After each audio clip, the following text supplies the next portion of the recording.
Boa noite, gente. Olá. Vamos entrando, sejam bem-vindos. Daqui a pouco o John vai entrar aqui também, colocar ele para todo mundo visualizar, para a gente começar a tirar as dúvidas de vocês em relação às seleções de mestrado e de doutorado. Então, ele deve estar entrando aqui já já. Alguns de vocês eu anotei perguntas, né? Lilian mesmo mandou perguntas. Se alguém mais tiver dúvidas, né, que já quiser ir colocando aí, a gente já vai selecionando para responder.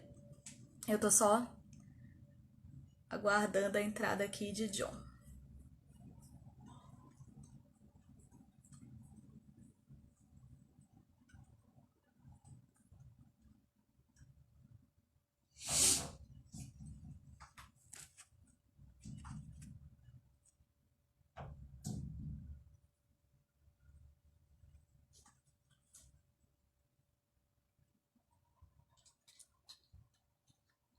Olá.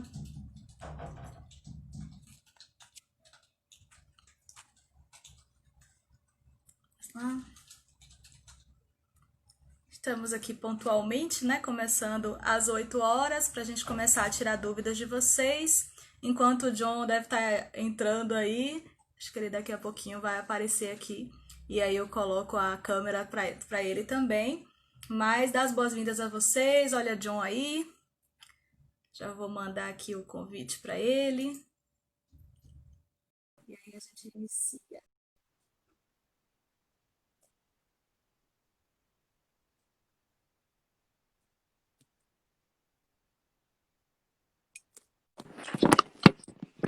Oi, Kika, tá ouvindo? Desde quem tá estranho, ele me chama de Kika, porque a gente é amigo há, sei lá, há alguns Desculpa, aí desculpa. de idade, tá? Então é um apelido. Não estranhe, os que são meus alunos não Por sabem que é acaso eu falar Kika, me desculpem, mas é muito tempo de amizade. É muito dente de justamente. leite. Gente, esse O som é tá meu amigo. bom? Ele tem umas 325 formações aí, umas 5 graduações, entre graduações, mestrados, doutorados e outras formações. Então, algumas são na área, a maioria, né, na área da saúde, medicina, e ele fez direito também, está fazendo ciência política, então eu achei que era, entre os meus colegas e amigos, a pessoa mais adequada para ajudar aqui a gente a tirar dúvidas e para a gente ter a possibilidade de também contemplar os alunos que sejam de direito ou que sejam da saúde e que de repente queiram fazer mestrados e doutorados interdisciplinares ou com algum cruzamento de áreas que talvez a pessoa nunca nem tenha pensado que era possível, né, fazer uma formação naquela área e achou que era inatingível, que não cogitou aqueles programas. Então, convidei John, já vou agradecer a presença dele, além de todos vocês que já estão aí, né? Nós Eu, na dois verdade, que selecionamos várias agradeço o perguntas. convite. Erika é uma amiga, assim, querida e, assim, uma profissional incrível. E, assim, eu que fico lisonjeado com o convite de estar aqui, poder contribuir um pouquinho se puder.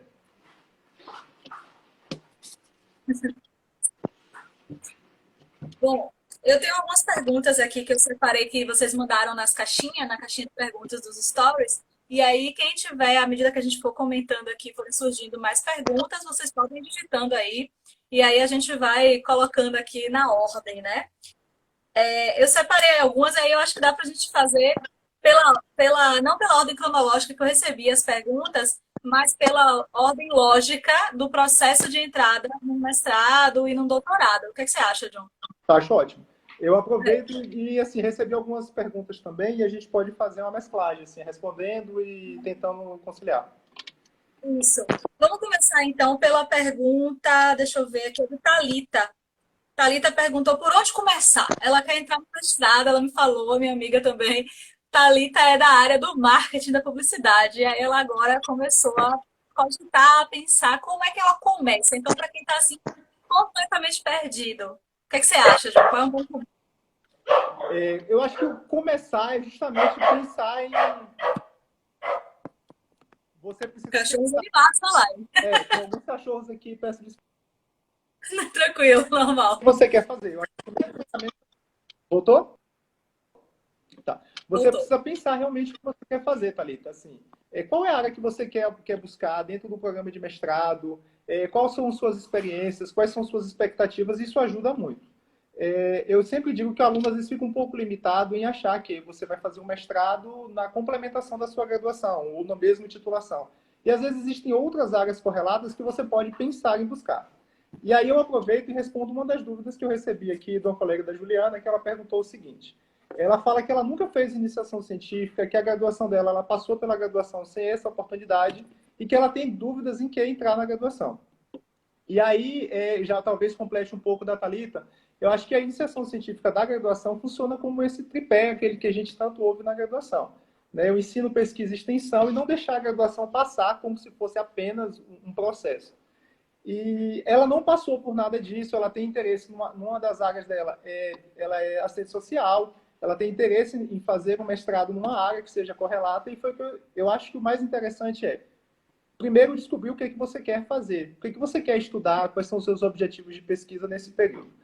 E aí, partindo disso, isso é bem importante. Partindo desse pressuposto, o que é que eu vou fazer com esse meu estudo? Eu penso numa possibilidade mais técnica, eu vou falar um pouquinho mais à frente. Eu penso em uma carreira acadêmica de pesquisador, que é um pouquinho mais à frente a gente pode falar sobre isso. E aí, buscar alguma linha disso aí. Partindo desse pressuposto, eu imagino que não tenho experiência, não sei como escrever, eu tenho dificuldade em pensar em escrever, eu posso tentar ingressar no mestrado como aluno especial, que é uma possibilidade que a gente tem para esses alunos que estão um pouco perdidos, eu não sei o que eu vou fazer, a gente pode falar um pouquinho mais à frente do que é aluno especial. Eu acho a mesma coisa. Assim, eu parti dessa experiência na graduação de fazer iniciação científica. Eu fiz isso. Mas boa parte dos estudantes de direito, especificamente, não tem muito acesso, não por não ter na faculdade muito essa experiência, porque quem faz faculdade em um ambiente que não seja universitário, né, que seja uma faculdade ou não tenha, né, o tripé completo de pesquisa, ensino e extensão, tenha só ensino, por exemplo, ou ensino e extensão, não ter pesquisa significa não ter programa de mestrado, não ter programa de doutorado e não ter, portanto, muitos núcleos de pesquisa. Às vezes o pessoal funda grupos de pesquisa que não tem a estrutura mesmo de um núcleo. Não tem um professor, doutor à frente, não tem o guarda-chuva de pesquisa, não tem toda aquela estrutura que vai fomentar nos estudantes, nos membros desse núcleo, esse passo a passo, esse desenvolvimento de metodologia, de ter contato ali com o ambiente acadêmico, participar e produzir seminários. Então, isso é uma perda muito grande na formação do estudante. Então, estar numa universidade, seja ela pública ou privada, faz diferença por causa do tripé. E aí, quem não faz iniciação científica tem esse prejuízo de partida, porque você não teve nenhuma experiência de pesquisa. Às vezes o pessoal acha que pesquisa é saber jogar alguma coisa no Google, né? E não é bem. Fazer um resumo. Então, Jogar o Google, então não é a mesma coisa. Se você não fez iniciação científica na graduação, você já tem aí um pouquinho que você vai ter que correr atrás. E aí a ideia de procurar os programas existentes de mestrado que lhe interessam, né, nas áreas que lhe interessam, tem que pensar, como o John falou, estrategicamente. O que pode ser mais interessante? Eu tenho interesse em fazer carreira acadêmica? Eu nem sei o que é uma carreira acadêmica. Você tem interesse em ser professor, ser pesquisador? Você gosta dessa ideia, dessa perspectiva? Ou a sua perspectiva não é essa e você quer fazer um mestrado, de repente... já conheci pessoas que fizeram mestrado, né, já tive esse relato, que fizeram mestrado pensando só em aumentar o salário, que eram servidores públicos e aí teria um adicional. Então, tinha gente que estava pensando nisso, então não tinha uma perspectiva a longo prazo. Mas você tem que decidir qual é, como o John disse, a sua expectativa, a sua estratégia. A Dailton já emendou aqui nessa área ineditismo. Eu vou botar, Dailton, sua pergunta aqui junto com as perguntas de meio de caminho do mestrado, tá? Para a gente seguir uma ordem de lógica, assim, da ordem dos acontecimentos, certo? Mas é isso. Para quem não sabe como começar, procura editais dos programas de pós-graduação estrito sensu, né? Que são programas que têm mestrado e doutorado, para você ver, a priori, quais são as perspectivas. Aí você pode pensar, eu tenho possibilidade de fazer essa formação, esse curso fora do estado, eu tenho perspectiva fora do Brasil, eu tenho viabilidade financeira, familiar, profissional de sair, mestrado em que área? Você começa a procurar na sua cidade. Se você tiver possibilidade de fazer fora, você olha fora também. Se não, você olha na sua cidade ou proximidade, o que que existe? Ah, eu quero fazer um mestrado em Direito. Eu moro em Salvador, Bahia. Quais são as universidades que existem aqui? Tem UFPA, tem UNEB, tem Unifax e tem UXAL. Se eu esqueci alguma, me lembro.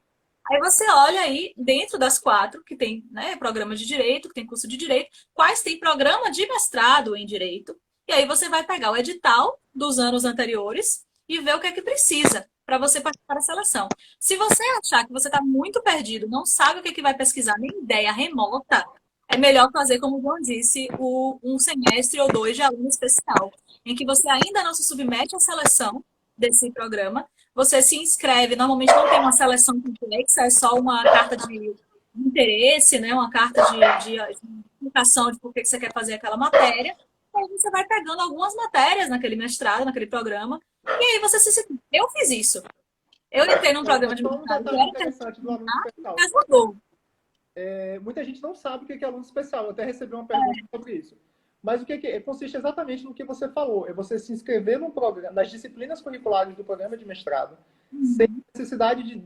você não participou, na verdade, efetivamente dos processos seletivos. Lembrando que essas matérias que você opta em realizar, você, primeiro, tem contato com os professores, com o programa de mestrado, com os alunos que estão participando, tem ideia, mais ou menos, do que é uma pesquisa científica a nível de mestrado, e aí um pouquinho no que o Adailto falou um pouquinho sobre netismo, a gente vai falar um pouquinho mais à frente. Mas entra um pouco nessa ideia do pensamento de pesquisa, do pensamento de mestrado, e aí você consegue ingressar. Eu até falei, mas anteriormente contigo, algo que a gente pode falar é que existem algumas modalidades de ingresso em mestrado aqui no Rio que são exatamente com esse perfil. São alunos que não têm graduação, aqueles de fluxo contínuo. Inicialmente, você não submete um projeto, não passa num processo seletivo, e aí você ingressa no programa de mestrado nas disciplinas básicas que eles consideram, que são as disciplinas de iniciação científica e de projeto de iniciação científica, para que você conheça o que é o mestrado, e a partir daí você, junto com o orientador, construa o seu projeto de pesquisa para que você possa efetivamente ingressar no mestrado. Aqui eu não conheço, talvez tenha nas áreas da saúde, que eu não tenho proximidade, não sei. Mas na área jurídica eu não conheço nenhum programa que esteja com essa lógica, né, de abertura contínua. Geralmente os programas fazem seleção uma vez por ano. Você tem que ficar atento para o período, né? Qual é o mês, mais ou menos, em que são lançados os editais. E aí você tem que se programar para estudar a literatura para aquela prova, para fazer o projeto de pesquisa ou anteprojeto e apresentar, e pensar ali nos prazos, né, naquela dinâmica. E eu fui aluno especial, né? Eu fiz 2 semestres de aluno especial. A maioria dos programas, eu não digo 100%, porque eu não conheço 100% dos programas, tá? Mas, assim, todos que eu conheço, eles permitem que você aplique as matérias que você cursou. Quando você entrar efetivamente no programa, você aproveita os créditos. Acabou a coincidência, daí tu acabou de perguntar exatamente isso. Acabou de aparecer. Você aproveita, né? E aí você pega esses créditos e já ingressa. No meu programa, só não era permitido fazer as matérias que eram consideradas obrigatórias. Que essas eram matérias que só eram frequentadas pelos alunos regulares. Os alunos especiais podiam fazer todas as que são optativas, que é a vasta maioria. E aí você vai ali, às vezes, uma oportunidade de, como o John disse, você ter contato com o programa, ver o que está sendo pesquisado, e até se for o caso, você dizer, não, não é a minha, eu não quero fazer esse programa, aí você sai e procura um outro. Ou então você se identifica e começa ali com aquela base teórica que você vai desenvolvendo. Você pode descobrir qual é um orientador que se alinha com o seu perfil, se aproximar de antemão desse orientador. No meu caso, foi bem isso. Eu me aproximei do meu orientador como aluna especial, ele me ajudou a fazer todo o meu anteprojeto, me deu muita base teórica, me ensinou muita coisa de metodologia, de forma que quando eu fiz a seleção, eu fiz com muita tranquilidade, né? E isso ajuda muito, porque tem aluno que não sabe fazer o anteprojeto. E é um peso grande. Normalmente, o que mais vale na seleção é o anteprojeto. Então, se você não tem um anteprojeto bom, não sabe nem por onde começar, isso já vai me prejudicar. Você pode ter estudado muito para a prova, ir bem na prova e ser reprovado porque seu anteprojeto ou está muito ruim, ou ele é de um tema, de um objeto de pesquisa que nenhum professor do programa está disposto a orientar. Você tem que pensar nisso estrategicamente também e pensar, bom, eu quero pesquisar a coisa X. Não sei exatamente o recorte ainda, mas eu quero pesquisar, por exemplo, criminologia, alguma coisa na área de criminologia feminista, por exemplo.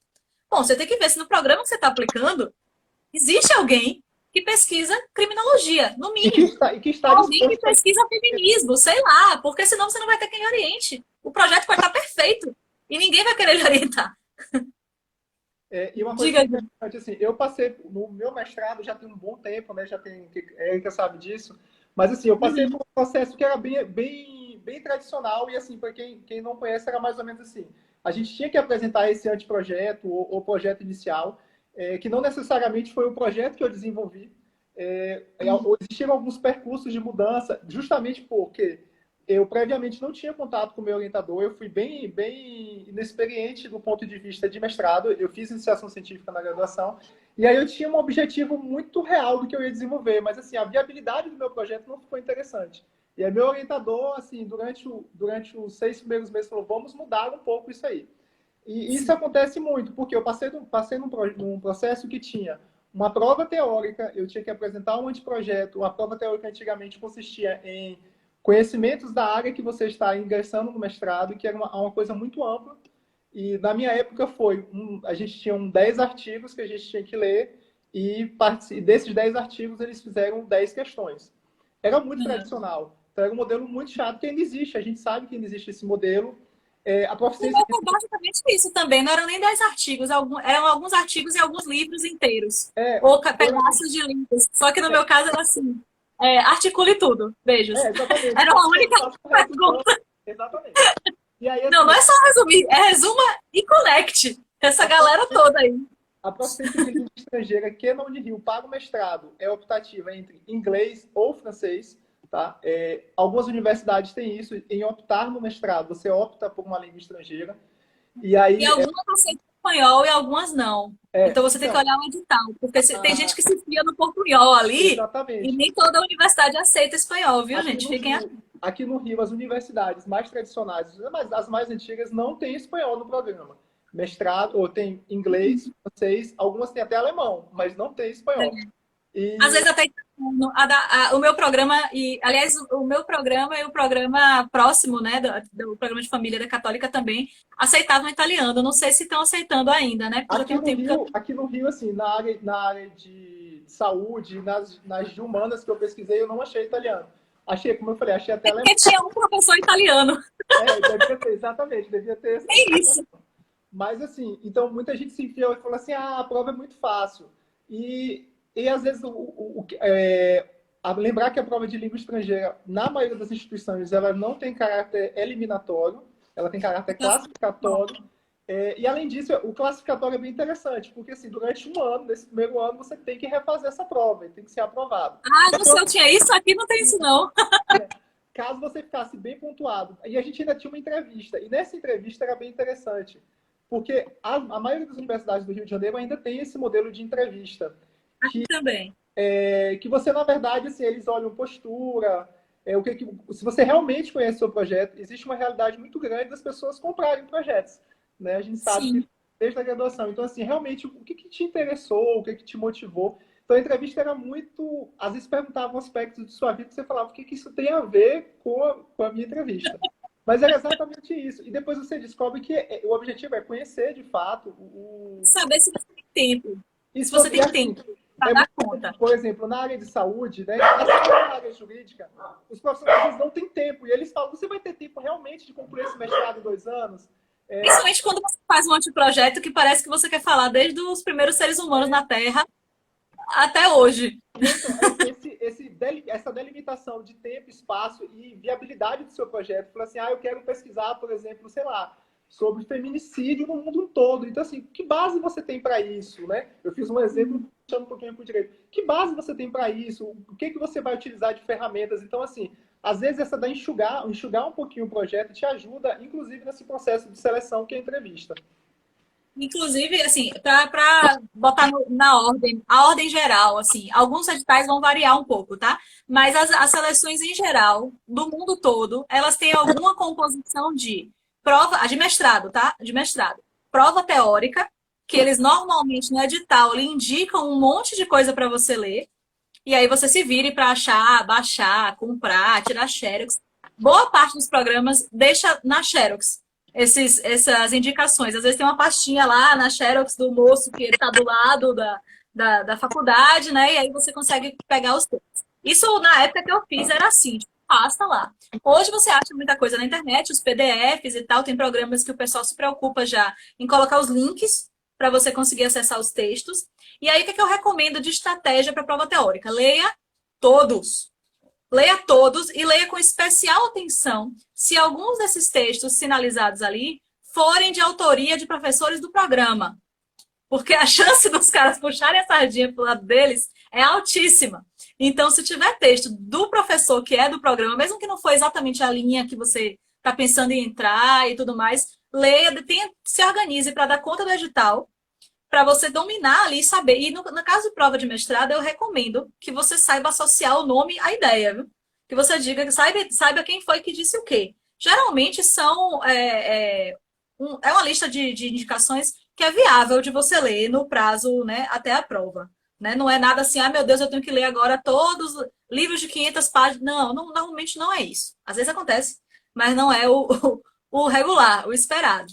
Aí vai ter a prova teórica, tem a prova de línguas, que como o John já lembrou, a prova de línguas normalmente não é eliminatória, eu nunca vi ser.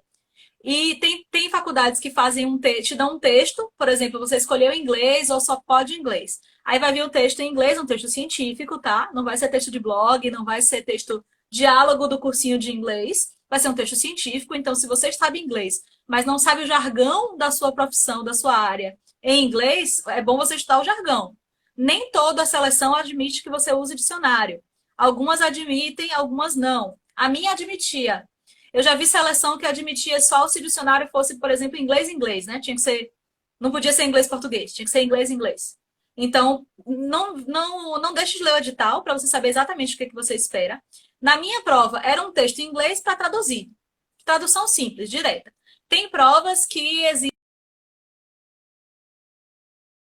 língua, ou que você até responda questões na língua que você está fazendo a prova, né? Responda a questão em inglês, se for o caso, né? De você estar fazendo ali a prova em inglês. Então, a gente tem que pensar bem no edital ali, qual é a possibilidade, e você se estudar a língua para isso. Aí temos, então, a prova teórica, a prova de língua, e tem, geralmente, a análise do projeto. Eu já vi uma outra seleção que não pedia o projeto de partida, Aqui no Rio, mas pedia que você fizesse alguma indicação, assim, né, de área, algo assim. Ou essas contínuas, como o John explicou, depois ele pode explicar em mais detalhe como é que funciona, né, essa seleção contínua. E, por fim, a entrevista. As entrevistas, geralmente, como ele falou, servem para ver se você não é um doido varrido que botou um projeto que você não tem a mínima ideia sobre o que está falando ali, se você não comprou o projeto, e principalmente para verificar se você tem tempo de dar conta daquilo, gente. Porque os programas de mestrado e doutorado, eles precisam prestar contas, não só financeiras, né? Prestar contas no sentido de produção científica. Tem e, pontuação, tem classificação do programa. Então, entrar aluno que não vai sair, que não vai formar, que não vai produzir, abaixa a nota do programa, em e termos aí passa relativos. do programa.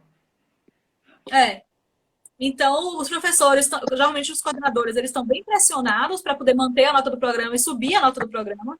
E eles não têm interesse em botar para dentro uma pessoa que mal tem tempo de respirar que não vai conseguir produzir. Não é só você produzir a dissertação ou a tese de doutorado, é você produzir ao longo do tempo, né? Publicar, etc., porque isso pontua para o programa. Então, não estranhe se na seleção eles te perguntarem: você trabalha onde? Você faz o quê? Você tem tempo livre? Você poderia diminuir a carga horária no trabalho? Eles vão te perguntar esse tipo de coisa. Uma coisa que foi bem interessante também na minha seleção de mestrado e também na minha seleção de doutorado, e a gente coloca isso, na verdade, nas duas pediram no pré-projeto, né, ou anteprojeto, é a viabilidade financeira que eu teria para executar o mestrado.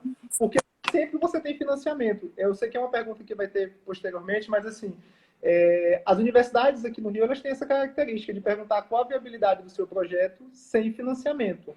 Será que você Sim, se manter aqui, por exemplo, no Rio de Janeiro sem receber uma bolsa? Você já mora no Rio de Janeiro ou em outro estado, no caso Salvador? Se você mora em Salvador, você tem condição de se manter? Então, são perguntas que são muito comuns assim no mestrado e que, né, a gente às vezes fica, Sera, por que que está perguntando isso? Por que, né? É bem comum. Você falou do mestrado em fluxo contínuo, eu só para tentar dar um pouco da ideia. Aqui no Rio, quem faz muito isso é a Universidade Federal Fluminense, que é uma das universidades do Rio. e que ela tem ela sempre é inovadora em vários aspectos no mestrado. Ela já fez mestrado em sistema modular, que é muito parecido com o que a Argentina fez e faz, né? Que são aqueles mestrados em box, né? Que você faz período de julho, janeiro, continuamente um módulo de semestre de matérias. Você tem aula todo dia, ao invés de toda semana, né? Durante um mês seguido. Então, assim, é muito bom para profissionais que trabalham fora, que, né, são de outros estados. Enfim, o mestrado em educação, inicialmente, ela era assim também. E mais recentemente, eles começaram a colocar nos mestrados multiprofissionais muito mais focados na área de saúde. Isso não quer dizer que não tem alunos dos cursos de ciências humanas, né, principalmente serviço social, ciências políticas, antropologia, nos cursos de ciência da saúde, né, mais focados em ciência da saúde, que são os mestrados de fluxo contínuo. E isso funciona da seguinte forma. Eles estabelecem qual é o número máximo de alunos anualmente que vão ingressar no mestrado. E aí, esse aluno entra, na verdade, sem criar, como eu falei anteriormente, ele não tem um projeto definido, ele não tem ainda um orientador definido, ele não sabe muito bem, nem às vezes, o que ele vai fazer. E a partir do momento que ele entra nesse projeto, ele começa a vir um aluno que, na verdade, ele é um aluno aspirante ao mestrado. Então, durante 6 meses, ele pode se matricular nas disciplinas que eles consideram básicas, ou seja, as disciplinas na área de epidemiologia ou na área de metodologia científica. E a partir desse aspecto é que eles você começa a ter contato com o mestrado. Essas disciplinas começam a fazer parte do seu currículo também. Uma coisa que é interessante desse mestrado é que as vagas são oferecidas a todo momento. Então, se eu quiser agora não, porque o programa está, né, pausado por causa do Covid. Mas a qualquer momento eu decido ingressar no mestrado. Então, no próximo mês eu posso começar, me matricular na disciplina que está disponível, que vai iniciar no mês que vem, e aí eu posso começar. Até o limite máximo, do número máximo, que geralmente são de 20 a 25 vagas anuais. Isso é bem interessante para um aluno que perdeu prazo, ou os prazos de graduação são um pouco diferentes. Assim, ele quer emendar uma graduação logo em seguida com o mestrado, ou porque naquele período que teve inscrição, realmente eu não estava muito preparado, ou quem decidiu agora fazer. Então tem essa vantagem muito grande. Uma coisa que muda muito aqui no Rio também, assim, a maioria das universidades, é quanto à questão da parte teórica das disciplinas. Como é que elas são ministradas? Os mestrados da UF, eles têm umas características de fazer grandes módulos de disciplinas de aula, faz um módulo muito grande, e aí depois, durante o semestre, eles começam, né, a partir do segundo semestre, eles começam a ter mais tempo para dedicar-se à pesquisa, né? Outras universidades... Também foi assim. Tem aquele modelo mais... Outras universidades aqui, tem uma universidade bem interessante que eles têm aula todo mês, durante uma semana seguida. A primeira semana do mês seguida, durante o primeiro ano. E outras continuam com aquele metodologia de aula semanal durante todo o ano. Então, assim, isso também é interessante que o aluno conheça antes de se inscrever no programa. Por exemplo, um aluno de Salvador que tem interesse em fazer no Rio, mas ele não quer morar no Rio de Janeiro, ou ele não tem esse objetivo. Mas ele pode se adequar a um programa de mestrado que ofereça essas oportunidades de fazer o modulado ou fazer... Até o programa ele é tradicional, ele tem aula toda semana, mas aí você pode verificar quais são... a maioria dos programas, gente, todo mundo que entra no mestrado, no doutorado, principalmente no doutorado, são pessoas mais velhas, que já estão no campo profissional, que já têm uma série de afazeres, família. Mestrado, às vezes, até tem um pessoal mais jovem, mas o doutorado já não é esse cenário. Então, a tendência é que eles concentrem as aulas ou segunda e terça, ou quinta e sexta. Porque aí se entende que as pessoas que moram no interior, por exemplo, e vêm para Salvador só para essas aulas, não vão vir para uma aula que é segunda e a outra aula que é quinta. Porque isso quebra a semana da pessoa. Então, existe essa lógica e eles tentam fazer esses extremos, né? Aí você consegue, digamos, no primeiro semestre, pegar só matéria quinta e sexta, por exemplo. Mas eles vão te perguntar, você tem condição de perder duas manhãs toda semana? A partir do segundo semestre, você já pegou uma boa parte, né, das matérias obrigatórias, pelo menos duas você pega no primeiro semestre, tem programas que tem 4. Eu peguei 4, mas eram 2 obrigatórias e 2 optativas. Aí tem matérias de tamanho diferente nos programas também. No meu tinha matéria de 60 e de 30. Mas tem outros programas que às vezes tem matéria de 90, né? Depende da área também. E aí você tem que verificar como é que funciona esse programa. Antes de você se meter e criar expectativa, etc., é importante. Então, você tem que pensar nesse edital. O edital é fundamental, gente. Então, selecionar uma instituição, seja na sua cidade natal ou próxima, ou em qualquer outro lugar do mundo, o primeiro passo é você pegar os editais anteriores e tentar entender como é que esse programa funciona. Procurar saber quem são os professores. Procura o currículo Lattes, se for aqui no Brasil, né? Aí você vai procurar o currículo Lattes desses professores, dessas professoras, e ver o que, é que eles pesquisam, o que, é que eles estão fazendo. Porque para você que talvez não tenha nenhuma ideia, ou que tem uma ideia do que quer pesquisar e não tem certeza se é viável, olhar o currículo já te dá uma direção, dizer assim, bom, isso aqui que eu estou pensando a priori, eu posso pedir para essa professora me orientar, porque ela está pesquisando alguma coisa próxima e tal. Então, isso tudo é uma estratégia, mas é uma estratégia necessária. Porque isso vai lhe poupar estresse, vai lhe poupar quebra de expectativa, né? Para você não ficar assim pensando que você está se esforçando para caramba para estudar, para fazer um projeto, às vezes não para viajar para fazer prova e, de repente, o programa é inviável para você. Tem É, gente, por exemplo, que aí é uma pergunta que vem logo a seguir, que fica se perguntando assim, eu tenho, por exemplo, Kelvin me mandou uma pergunta que ele disse que ele tem medo de ter que pegar matérias com estatística. Isso tudo você pode descobrir antes, sabe? Você tem que verificar lá no site do programa, geralmente tem, né, o site bonitinho. Você olha lá quais são as matérias e vê quais são as obrigatórias, quais são as optativas. Dependendo do objeto que você vai pesquisar, eu acho de bom tom você aprender estatística. Dependendo do objeto, não precisa. Eu nunca precisei aprender nenhuma profundidade de estatística. Mas se um dia eu fosse fazer uma pesquisa quant mais, né, pesada, certamente eu teria que aprender. Então, né, você e vai ter que essa meter a cara. dúvida, e essa Tá. necessidade da estatística, assim, depende muito do que você vai pesquisar. Se você for fazer um estudo epidemiológico, obviamente você vai precisar muito mais. Então, assim, isso te direciona. Uma coisa que eu falo que é interessante, você falou do edital, e assim, tentar fechar um pouco, leiam o edital todo.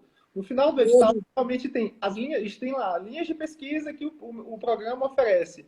E no final ainda tem o contato dos principais, dos orientadores principais, muitas vezes. E isso vocês pensam que é bobeira, mas assim, ajuda muito. Eu tive contato, assim, o meu contato no doutorado foi de tentar buscar um orientador e tudo isso. Isso ajuda pra caramba você saber o que, que ele está buscando agora, qual é o engajamento dele no momento. E acaba direto. Saber de quem foi orientando, viu?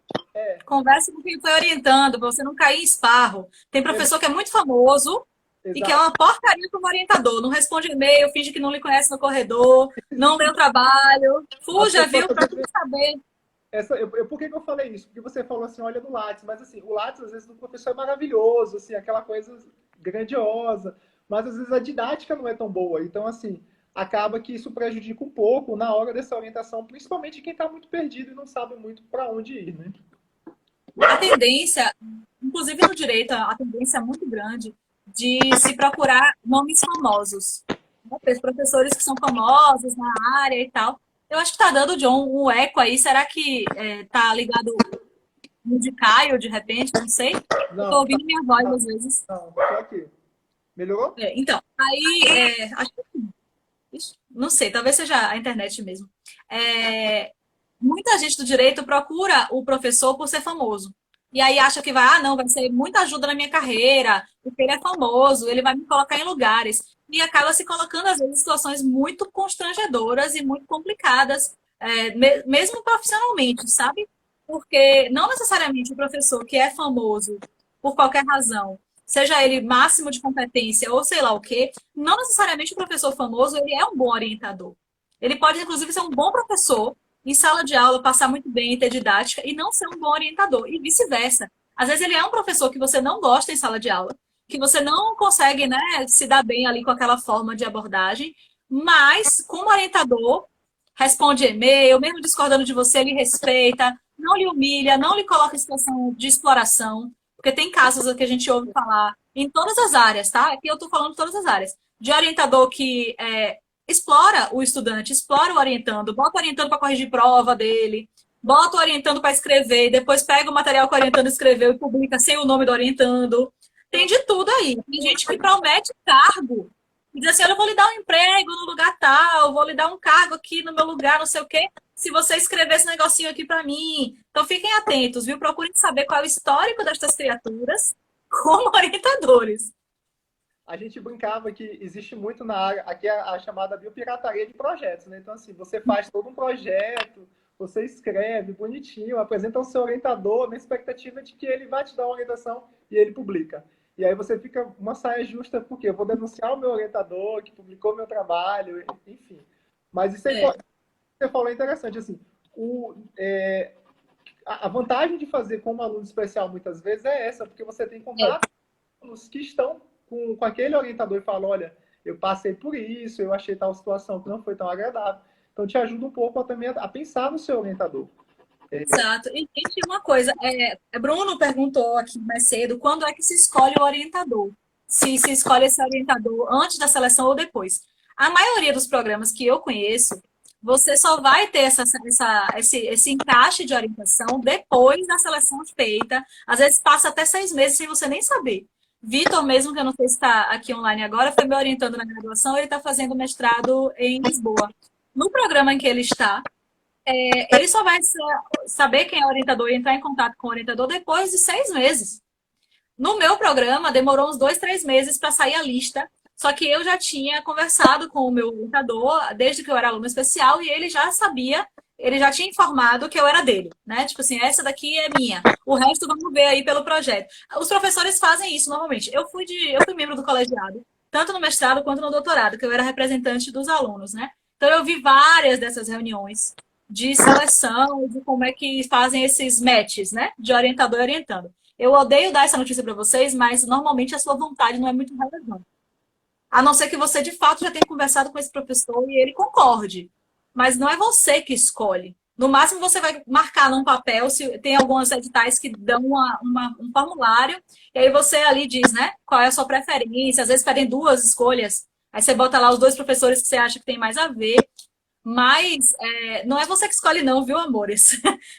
Normalmente é o professor que senta na reunião com o colegiado e aí eles dizem: olha, temos aqui esses 10 que são aprovados. Eu acho que são aprovados. Tem aqui esses dois outros que vamos ver. Aí eles veem pelo menos projeto, quem é que tem mais conexão ali. Aí é nessa hora que o seu orientador que você já combinou quando era aluno especial vai dizer: essa daqui é minha. Aí o outro professor que teve a mesma relação com o seu colega como aluno especial vai dizer, esse daqui é meu. Aí separa esses que já estão reservados e o resto é olhar de projeto. E aí alguém conhece, porque tem fofoca nessa hora, né? De dizer assim, essa pessoa aqui é aquele menino que largou aquela matéria, que não ia para aula. Essas coisas rolam, viu? Então não se queime como aluno especial, não, porque isso vai aparecer na hora da reunião. E os professores, bons orientadores, que são presentes, eles vão para essa reunião para garantir que eles não vão ter bomba. E aí, quando você não é um bom aluno, ou não é muito conhecido, ninguém sabe quem você é, seu projeto é meio fraco, você vai cair provavelmente com professores que nem nessa reunião foram e sequer se interessaram por isso. Então, pode ser que você tenha aí num perfect storm, né, numa tempestade perfeita, em que ou tudo vai dar certo, e você já deixou seus, né, tudo alinhadinho, ou você pode ser um aluno que não é conhecido ali, que ninguém te conhece para falar bem de você, ou é um aluno que falam mal, que às vezes acontece, e você cai lá no orientador que nem sabe seu nome, não responde e-mail. Eu tive um caso, né, de um amigo que me falou que o orientador dele, na época que ele fez mestrado, ele mandava e-mail e o orientador nunca respondia, os meses se passando, e o orientador não respondia. Aí ele disse que por acaso encontrou o orientador no shopping. E aí foi falar, professor, eu sou não sei quemzinho do programa tal, né? Eu sou seu orientando, te mandei um e-mail, tem 2 meses, e isso era tipo maio. Aí o orientador falou para ele, então, não, eu agendei o seu e-mail, eu vi, ele está agendado para responder em julho. Você, cara, como assim? Entendeu? Você Uma coisa agendou do para aluno responder. especial que você falou é bem legal. Uma coisa que é do aluno especial é assim, esse é o politicamente, não é o puxa-saco, mas o politicamente correto. É tentar buscar alianças. A gente fala assim, faz aliança, conversa com o orientador, vê quem você tem mais Fica amigo dos afinidade. orientandos dele, fica amigo dos orientandos. Exatamente. E essa questão de afinidade é muito importante. Eu falo assim, minha orientadora do mestrado foi uma mãe. Ela é uma mãe rígida, mas ela é uma boa orientadora. Então, assim, porque ela me exigia sempre que eu cumprisse tudo antes dos prazos. Por quê? Porque ela sempre queria revisar. E isso me favorecia muito em muitas coisas. Então, era uma exigência que eu não estava tão acostumado. Eu achava no momento ela um pouco intransigente, mas assim, ela era fantástica. Já no doutorado, o meu orientador, ele tinha um esquema faça você mesmo. Ele queria tudo muito pronto e, assim, me deixava muito folgado para realizar os programas, mas é uma característica do programa de doutorado lá. Então, assim, a gente não tinha esse contato tão presente como a gente tem aqui no Mas Brasil. doutorado eu acho que é assim mesmo, né? Doutorado você É, faz seu negócio e mas só é uma coisa consulta. assim que eu me sentia muito solto, assim, realmente jogado. E aí, tipo assim, às vezes ele esquecia, um prazo é para tal. Então, assim, eu tinha que ficar correndo, eu que corria atrás dos prazos, porque ele era mais, digamos assim, mais liberal no ponto de Acho que vista o de doutorado é orientação. menor o dano, porque Mas é teoricamente uma você característica do tem doutorado também, experiência. né? O doutorado É, ele doutorado traz é isso. no doutorado veja, você está pleiteando no doutorado ter o mesmo título do seu orientador. Então, Exatamente. presume que você já consiga fazer coisas sozinho, que você consiga dar conta de sua metodologia e não fique, né, enchendo o saco do seu orientador todo mês. O negócio dura 4 anos, às vezes dura 6 anos, Não, e assim, 8. os prazos são Você muito vai ficar longos, não é enchendo o nada que saco vai dessa pessoa todo mês? Deixa quieto, vai fazer seu negócio. Você perguntou, o que alguém perguntou, eu falei mais cedo, sobre a questão do mestrado, né? Ser acadêmico e profissional. E essa pergunta é bem Ah, interessante. boa, boa. Essa eu entendi. Então, assim, eu sempre digo assim, que na área de saúde, por exemplo, um pensamento que você tem que ter, volta àquela primeira pergunta lá, o que você quer com o seu, o que você quer do mestrado? Você falou uma coisa bem interessante, eu quero mestrado apenas porque eu quero ganhar um salário maior dentro da minha profissão. Ou porque eu quero ingressar numa carreira, por exemplo, a Fiocruz, né? Existem algumas carreiras técnicas que você precisa de mestrado e doutorado, por mais que você seja médico, mas a carreira exige isso. Então, assim, É uma carreira de pesquisa, né? é uma carreira. Por mais que você não exerça diretamente pesquisa, todo mundo acha que o pesquisador da Fiocruz vai ficar 24 horas pesquisando, não é bem isso. Você faz assistência também. É, a ideia é que você tenha uma formação que te permita, quando necessário, fazer pesquisa e confeccionar documentos. Então, assim, dentro do mestrado profissional, eu digo que ele é muito mais tecnicista. Ele geralmente é voltado para uma profissão, ele tem um molde muito mais tecnicista, então ele forma para alguma coisa.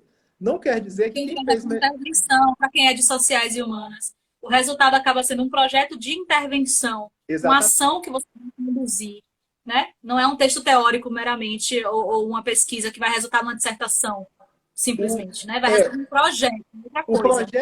projeto é executado e executável. O que a gente quer dizer com isso? Você faz um projeto, eu tenho uma área de atuação, eu atuei, ou eu investiguei, ou eu observei, dentro de um molde específico.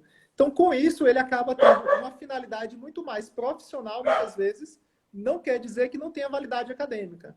O mestrado acadêmico, você, na verdade, vai. A ideia de formação de pesquisador. Então, é uma ideia muito mais ampla de formação. Dentro das E áreas. às vezes, tomem um cuidado aí, porque esse mestrado profissional, ele nem sempre é aceito para os programas de doutorado que exigem o degrau. Porque tem programas de doutorado que você necessariamente só vai entrar se você já tiver um mestrado.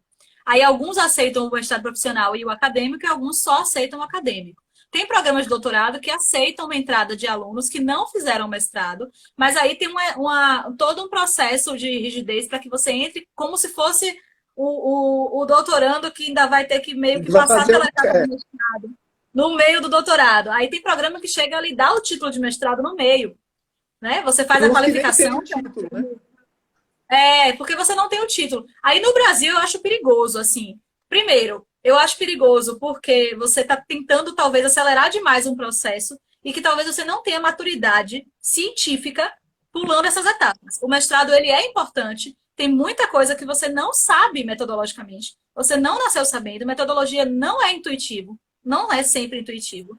E você pular a etapa, às vezes porque o jovem, né, é arrojado, ele Eu quer, quero né, terminar logo, não quero estar. é muito comum também naquele jovem que a vida toda ele ouviu que ele era um gênio, que ele era incrível, que ele só tira nota alta. E aí, oh meu Deus, a expectativa de que você com 20 anos tem que ser assim o Einstein. Calma lá. Assim, Eu é acho que etapas perigoso devem nesse. ser construídas nesse processo aí. Uma coisa que é bem. E o outro risco é para a galera que vai fazer concurso depois. Para quem pensa em carreira acadêmica no Brasil, que vai fazer concurso para poder ser professor de universidade pública, etc.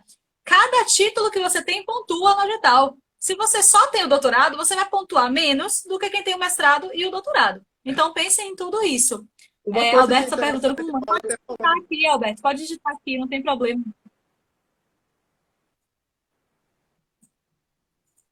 Érica, tá ouvindo? Tô ouvindo agora, deu uma cortada, mas agora eu tô ouvindo. É que o pessoal mandou várias perguntas ao mesmo tempo, acho que Eu foi vi uma por isso. pergunta do Alan Tô ali, na verdade, anotando, viu, gente, as perguntas. A gente vai ter que provavelmente fazer uma outra, a segunda live, né? Depois daqui em seguida para responder todas, mas eu tô anotando. tá. Uma coisa que é bem interessante da questão, assim, na área de saúde especificamente, a maioria, não todos, dos mestrados são mestrados profissionais. Então, consequentemente, na sequência dos programas de doutorado, eles acabam aceitando. Aqui no Rio só tem uma universidade, assim, que tradicionalmente, né, uma universidade, um instituto, na verdade, que tradicionalmente não tem programa de mestrado e tem programa de doutorado de acesso direto. Mas entra naquela situação, o que é que eu quero com esse doutorado? Eu quero seguir uma carreira acadêmica, e aí foi o que a Erika falou. Nos programas de seleção, sejam eles para docência, para pesquisa, o mestrado conta muito ponto. E o doutorado, na verdade, conta ponto também. Então, se você não tem, um exemplo clássico, para o concurso mais recente que eu fiz pontuava pós-graduação, né, a especialização, lato sensu, o mestrado e o doutorado. Era importante fazer a especialização? Não, mas pontuava. Se o meu objetivo é ingressar nessa carreira, isso pontua bastante. Então, assim, é importante. Isso é até uma pergunta que fizeram, se tem que fazer especialização antes de fazer o mestrado. Não, Não. não é obrigatório. Você pode É, sair da graduação e entrar. antigamente, assim, quando eu fiz o mestrado, Érica, era bem interessante. Era não era bem um pré-requisito, mas era um plus que você tivesse uma especialização. Hoje em dia isso caiu muito por terra, porque assim, as especializações antigamente já eram mais difíceis. As pessoas faziam especialização, demoravam um ano. Então, com essas especializações de curta duração hoje em dia, e com o ingresso de alunos que já passaram por um processo de iniciação científica prévio, esse requisito meio que caiu por terra, né? Acaba É. pontuando muitas vezes, mas não é Bom, obrigação. não pode lhe dar uma vantagem assim classificatória, sabe? Mas não Exatamente. é uma exigência. Aí eu vou entrar numa pergunta aqui que foi de Lilian, que eu acho que está aí também, que foi em relação a como elaborar o anteprojeto, o que é o anteprojeto. Quem sai da graduação tendo feito TCC, eu digo isso porque quando eu fiz a graduação não tinha TCC. Eu me formei sem fazer, eu até queria, mas era um optativo que custava mais crédito, que valia menos crédito, então ia me custar mais dinheiro. Tinha toda uma burocracia envolvida que não ajudava, assim, né? Não incentivava. Então eu não fiz. Para quem fez na graduação um bom projeto de pesquisa para o seu TCC, todo aquele raciocínio que você desenvolveu é o mesmo raciocínio. Só que você vai olhar no edital da seleção de mestrado quais são os itens exatamente que eles estão pedindo, porque às vezes o que você sedimentou na sua cabeça e aprendeu a chamar de problema de pesquisa, às vezes no edital está lá escrito problemática. E aí você às vezes fica achando que é outra coisa, entende? Então é bom você olhar no edital para você ajustar aí a nomenclatura dos itens, né? Para garantir que você cumpriu ali com a nomenclatura que eles estão usando. Eles geralmente vão explicar o que querem. Né? Então eles vão dizer, eu quero uma problemática que dê conta disso, daquilo, outro. Aí você diz, ah, tá. Então é o que eu aprendi que era tema, por exemplo. Né? Então você vai verificar no edital quais são os itens. E aquela mesma lógica de projeto de pesquisa da graduação é a mesma lógica para tanto o projeto do mestrado quanto do doutorado. Qual é a diferença? O escopo do seu objeto de pesquisa. Se no TCC você ia fazer uma pesquisa que ia ser elaborada ao longo de 3, 4 meses, né, no semestre, no doutorado você tem 4 anos. No mestrado você tem 2. O mestrado às vezes é extensível por 6 meses ou até um ano. E o doutorado também às vezes tem uma possibilidade de extensão. Então você tem que analisar a viabilidade para você não dar como projeto, né, como proposta do que você quer pesquisar, nem uma coisa pequena demais, nem uma coisa grande demais. Então, para isso existem vários livros que são como ferramentas, né, que lhe dão ajudas ali para você fazer projetos de pesquisa. Eu uso muito o do Antônio Carlos Gil. Muito simples a linguagem para você elaborar o seu projeto de pesquisa. Vai valer tanto para mestrado, quanto para graduação, quanto para doutorado. O que você vai ajustar é o tamanho, o escopo da pesquisa que você pretende fazer. Tudo aquilo que a gente alerta desde o TCC para você não fazer profecia autocumprida, né? Não fazer um projeto que é, na verdade, um grande panfleto de propaganda de um instituto jurídico, por exemplo. Todas aquelas questões metodológicas que a gente falou, né? Em outros momentos, e aí depois eu posso fazer outras lives, né, outras coisas para a gente discutir esses aspectos metodológicos, mas é a mesma estrutura, porque projeto, gente, projeto de pesquisa em qualquer área. O que você vai ajustar é o edital. O que, que o edital me pede exatamente? Ele quer que eu coloque um cronograma? Ou eu não preciso colocar o cronograma? Aí você ajeita. O edital, às vezes, dá modelo. Tem alguns Exatamente, é programas isso que eu ia falar. que te dão um modelo. Aqui, os últimos, eu até dei uma checada nos editais daqui do Rio, ou de São Paulo, mais recentes, para observar, porque eles davam um modelo no fundo. Por isso que eu falei, leia o edital inteiro, no anexo tem lá o modelo do projeto. Então, assim, Coisa boa às também, vezes. coisa boa de modelo, e que eu fiz isso. Quando eu entrei no mestrado, tinha uma aluna, eu era aluna especial, e tinha uma aluna regular, que era assim, super CDF, todos os professores amavam ela, e ela tinha sido uma das primeiras colocadas na seleção dela. Aí, eu, obviamente, né, fiz o quê? Me aproximei desta criatura, que inclusive era muito gente boa, e aí ela me passou o projeto dela. E aí me ajudou pra caramba. Porque aí eu tinha ali já um modelo de um projeto que estava bem feito, que funcionava. Como eu também estava me aproximando de um orientador, né, que ia ser meu orientador, o professor Michel Perrot, ele me ajudou ali. Então, é uma estratégia boa você realmente procurar o pessoal que já está ali no programa, certo? Aqui, Alberto perguntou uma coisa que eu vou passar na frente de outras perguntas pela lógica da conveniência aqui da ordem, que é se a média geral da graduação tem algum peso no mestrado. Depende do edital. Em alguns editais, sim. Em alguns editais é irrelevante. No seu precisava, John, saber a média.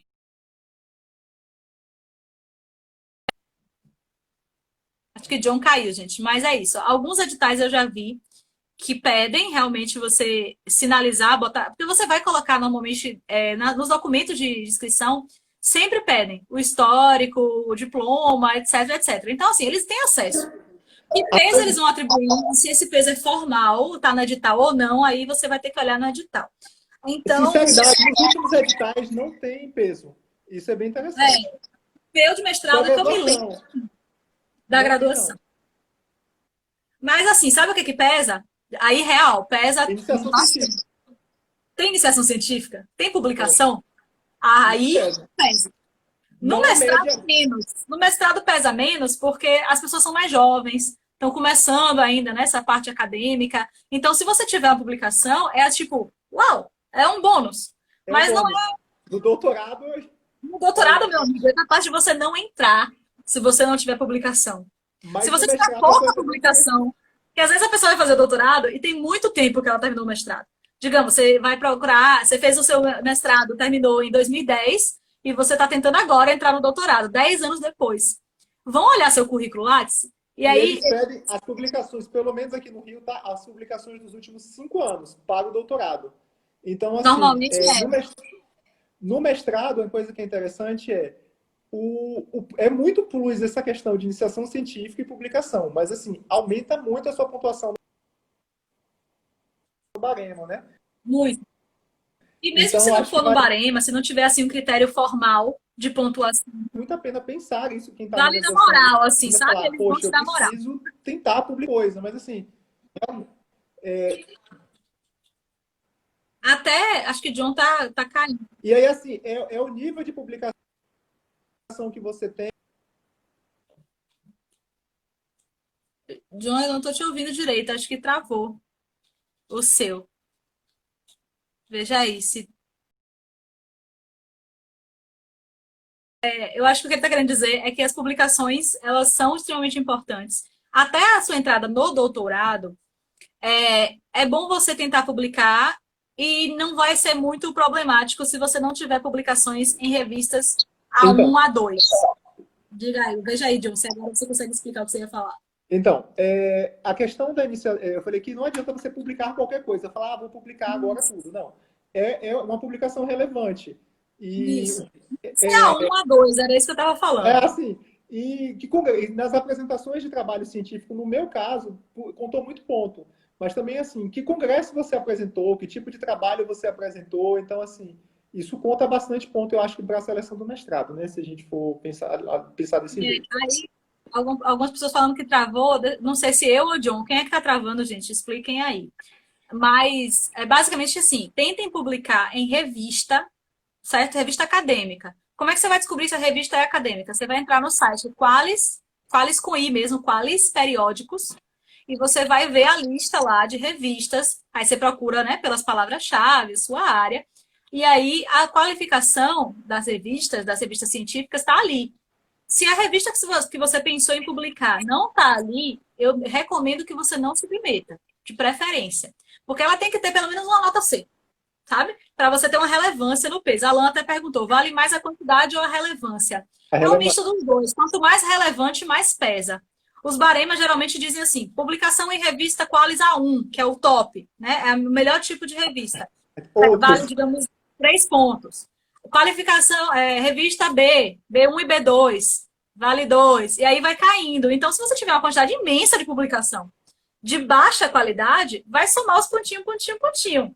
Mas se você tiver 2 ou 3 de boa qualidade, de repente você até passa o cara que tem 10 publicações mais fracas. E Então, a gente vê assim, muito isso. Na área de saúde, a gente vê muito isso. A gente vê repetições então, assim, de qualidade. Só que, às vezes, essas publicações de baixa qualidade, na pontuação, leva o cara lá em... Então, assim, o ideal é que ele tenha um bom arsenal de publicações, principalmente em revistas Qualis A. Se ele não tiver essa oportunidade, se ele está começando a pesquisar, se ele achou alguma coisa interessante que é possível pesquisar, não deixar de apresentar isso por esse motivo, né? Se Somente você para está quem está fazendo começando. seleção para um doutorado, isso é extremamente importante que a gente está falando, de publicações. Para um mestrado, não tanto, porque a gente presume que a pessoa de como é que faz para publicar, né? Então, vocês podem fazer essa investigação das revistas e aí tentar. Se você já tem o mestrado, tenta pelo menos uma revista C, tenta mandar o trabalho para eventos que tenham anais, né? Que tenham os registros daquele evento. Não manda, não vai para um seminário para fazer apresentação oral que não tenha registro, porque vai valer menos do que a que tem os anais, que tem o registro. Então, tem uma estratégia envolvida na publicação. É bom você pedir ajuda para o seu professor da graduação, de repente, que sabe publicar, se você está cheio de dúvidas, né? Os alunos têm muita dúvida. Eu recebo muita dúvida, posso até depois fazer outra live, outra aula gravada aqui para vocês, só sobre como publicar. Mas isso era uma pergunta, se a gente está falando, foi uma pergunta de Pedro. Tem um bocado de Pedro aí, mas um dos Pedros tinha perguntado o que ele podia fazer durante o mestrado para ter algum tipo assim, de vantagem, entre aspas, né? Para a seleção do doutorado. E a resposta é essa: publicar. E não pare de publicar. Porque tem gente que sai do mestrado e publica. Aí passa 2, 3, 5 anos, não faz mais nada. Dificilmente vai contar. O que eles querem saber é se você tem uma regularidade de produção. Você, para entrar no doutorado, e principalmente depois que sair. Sair do doutorado, tem até um ditado em inglês que é publish or perish, né? Publique ou pereça. Na academia, existe essa pressão. Você precisa publicar, isso é pontuação. Isso é pontuação para o seu programa, onde você é professor. Isso é poder político, é capital político para você, como cientista. Você dizer, eu sou um cientista muito publicado, eu tenho X número de artigos. E aí não vale a pena você botar publicação em blog jurídico. O pessoal do direito passa uma vergonha com isso, Jesus do céu. Um monte de blog jurídico com um monte de porcaria publicada. Aí o aluno desorientado, ele fica usando aquilo ali como se fosse referência científica depois. Não sei, não Na é área nada de de saúde também saúde. tem muito isso agora. Tem? Tem.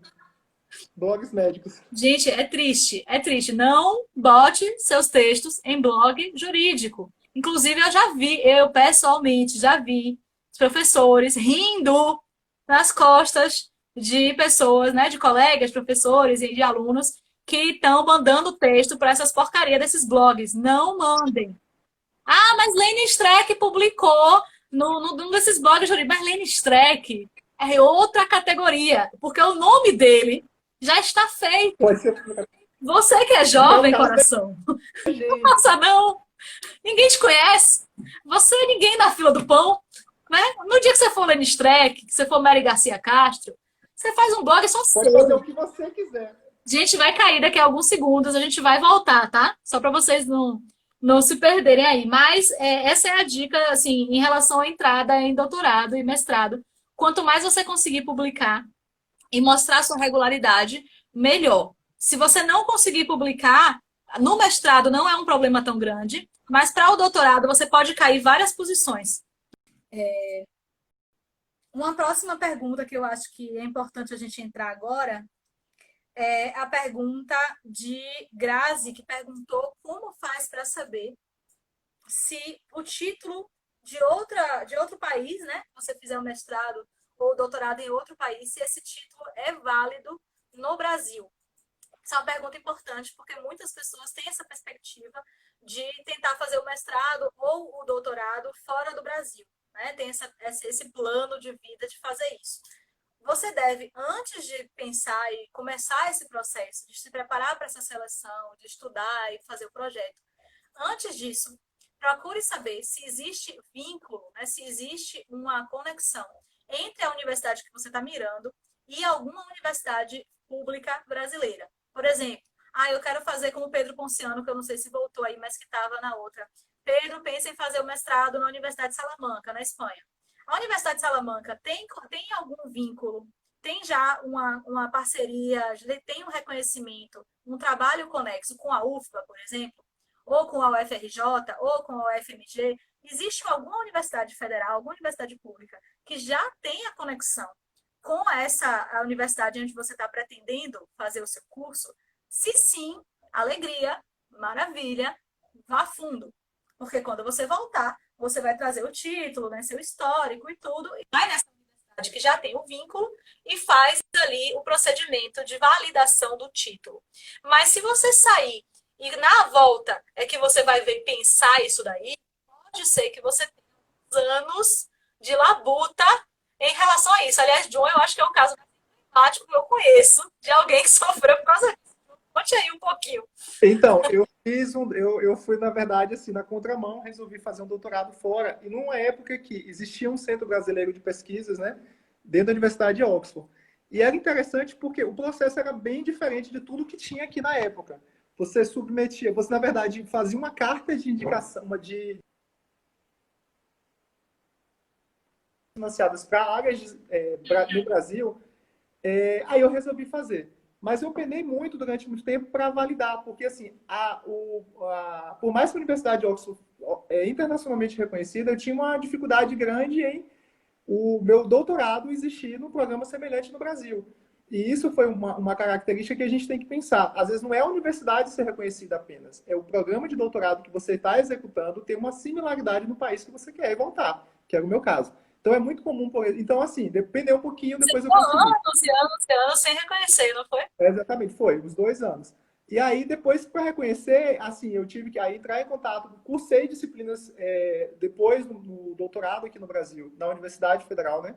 E aí consegui completar o que, na verdade, os créditos necessários para reconhecimento do título no Brasil.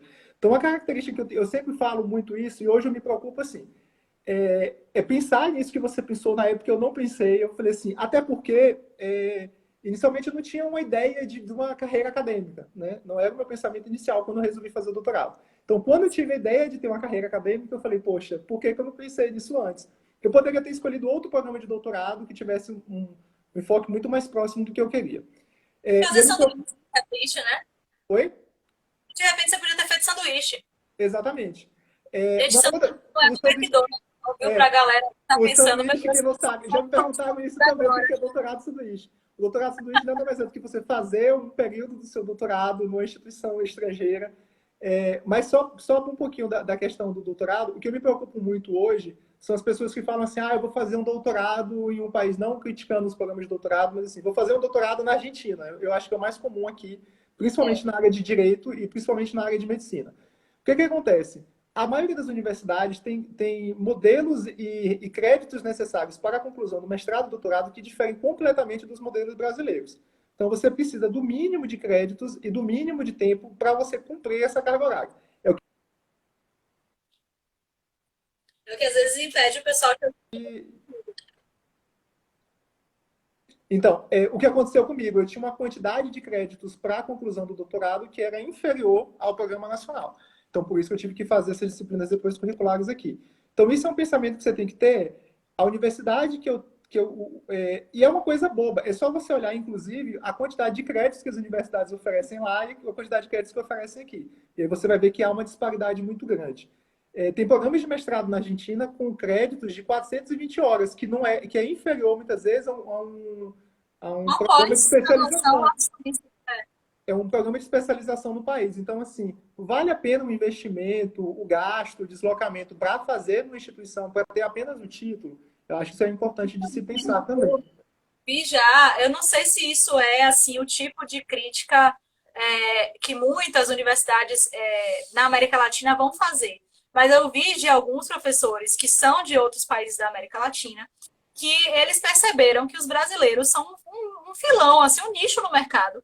Para as universidades, por exemplo, da Argentina, do Uruguai, do Chile, de outros países, conseguirem um dinheiro fácil, porque eles descobriram que vários brasileiros estão dispostos a pagar, né, um valor X, Y, até caro relativamente, né, e viajar e tudo, com a ideia de que eles vão ter um título fácil, com todas as aspas do mundo aqui em título fácil. Né, que o Exatamente. pessoal acha que não, vai ser tipo umas férias, eu vou lá uma vez no ano, duas vezes no ano, aí eu bebo um vinho, eu como um tango, assisto uma aula e eu vou sair mestre. Não é bem assim, porque tem programas sérios que tem esse regime modular, né, em que você vai ter as matérias concentradas ali em um mês e tal. Tem programas que não são sérios, mas tem alguns que são bons. E que você vai ter que ralar ali para conseguir produzir o seu título. Mas eles perceberam que tem, sei lá, quantos milhões de brasileiros que vão cair nessa e que vão se expor a isso. Então fiquem atentos, porque sim, podem ser bons, sim, pode ser uma boa formação enquanto pesquisador, mas você tem que prestar bastante atenção aí qual é a perspectiva real, né? Então, parece que John caiu de novo, mas daqui a pouco ele volta. Então, tomem cuidado com isso se forem fazer mestrados e doutorados fora. Geralmente não tem mestrado sanduíche, essa perspectiva de você fazer uma parte aqui no Brasil, né? Você entra, por exemplo, num programa da UFBA e você passa uma parte do programa cursando em Portugal. No mestrado, normalmente não dá tempo e não tem bolsa. Eu não conheço, pelo menos, bolsa específica para mestrado sanduíche. Mas existem bolsas específicas da CAPES, por exemplo, para doutorado sanduíche. Isso existe. Tem cada vez menos, vocês sabem que a gente está num cenário de educação paupérrima no Brasil, né, com cada vez mais corte, né, sem atualização de valores de bolsas há muitos anos, mesmo quando ainda era o governo Dilma, Temer foi cortando mais ainda, Bolsonaro muito. Então, a gente tem cortes, mas existe a categoria Bolsa de Doutorado, existe. Eu não conheço a categoria Bolsa de Mestrado, entende? Então, para quem quer sair do país, você tem que pensar nessa situação. E para quem está fazendo a seleção de mestrado, que também algumas pessoas, Mila, Lilian, acho que eu recebi umas 4 perguntas específicas de bolsa. Para você pensar em bolsa, você tem que ter consciência de que você não vai ter bolsa, pelo menos nos primeiros meses. Então, você tem que, se for uma universidade particular que você vai fazer o seu programa, você tem que ver se você tem condição financeira de se pagar, de se sustentar nos primeiros 3, 4 meses, pelo menos, tá? Isso é importante, porque as pessoas acham que elas vão entrar e no primeiro mês de imediato já vai sair ali uma bolsa. Não é bem assim. Eu Você caí um entra... pouco, mas eu estava ouvindo você. Viu? Eu imaginei. Tem a dificuldade de ter bolsa local, exatamente, Bruno. A gente tem que pensar assim, eu vou entrar no mestrado, e como a gente tem uma escassez, né, de bolsas efetivas, o que é uma grande tragédia no país, mas existe, é fato, a realidade que está acontecendo, não vou mentir para vocês. Então pensa assim, pensa que você tem que calcular se dá para fazer o mestrado sem a bolsa. Vão lhe perguntar isso na seleção, provavelmente. Você consegue fazer o programa sem a bolsa? Se você disser que não, eles vão marcar lá, precisa da bolsa. Mas, se tiver mais pessoas que têm condição de concluir e que não precisam da bolsa, é possível que você não seja aprovado. Porque eles não têm como lhe garantir uma bolsa. No meu programa, por exemplo, a gente tinha bolsas da FAPESB, que é a Fundação de Amparo à Pesquisa do Estado da Bahia. Tem essas agências, essas fundações têm em todos os estados, até onde eu sei. Mas tem outras fontes de bolsa. O CNPq costumava ter bolsa, mas no meu programa, quando eu entrei, já não tinha. E isso foi em 2013, tá? Já não tinha. 2014, né? Quando eu entrei regular. Então, tem outras fontes. Às vezes, o próprio CAPES aparecem umas bolsas, assim. Dependendo da universidade, né, do programa, você pode ter várias agências de fomento que vão oferecer bolsas.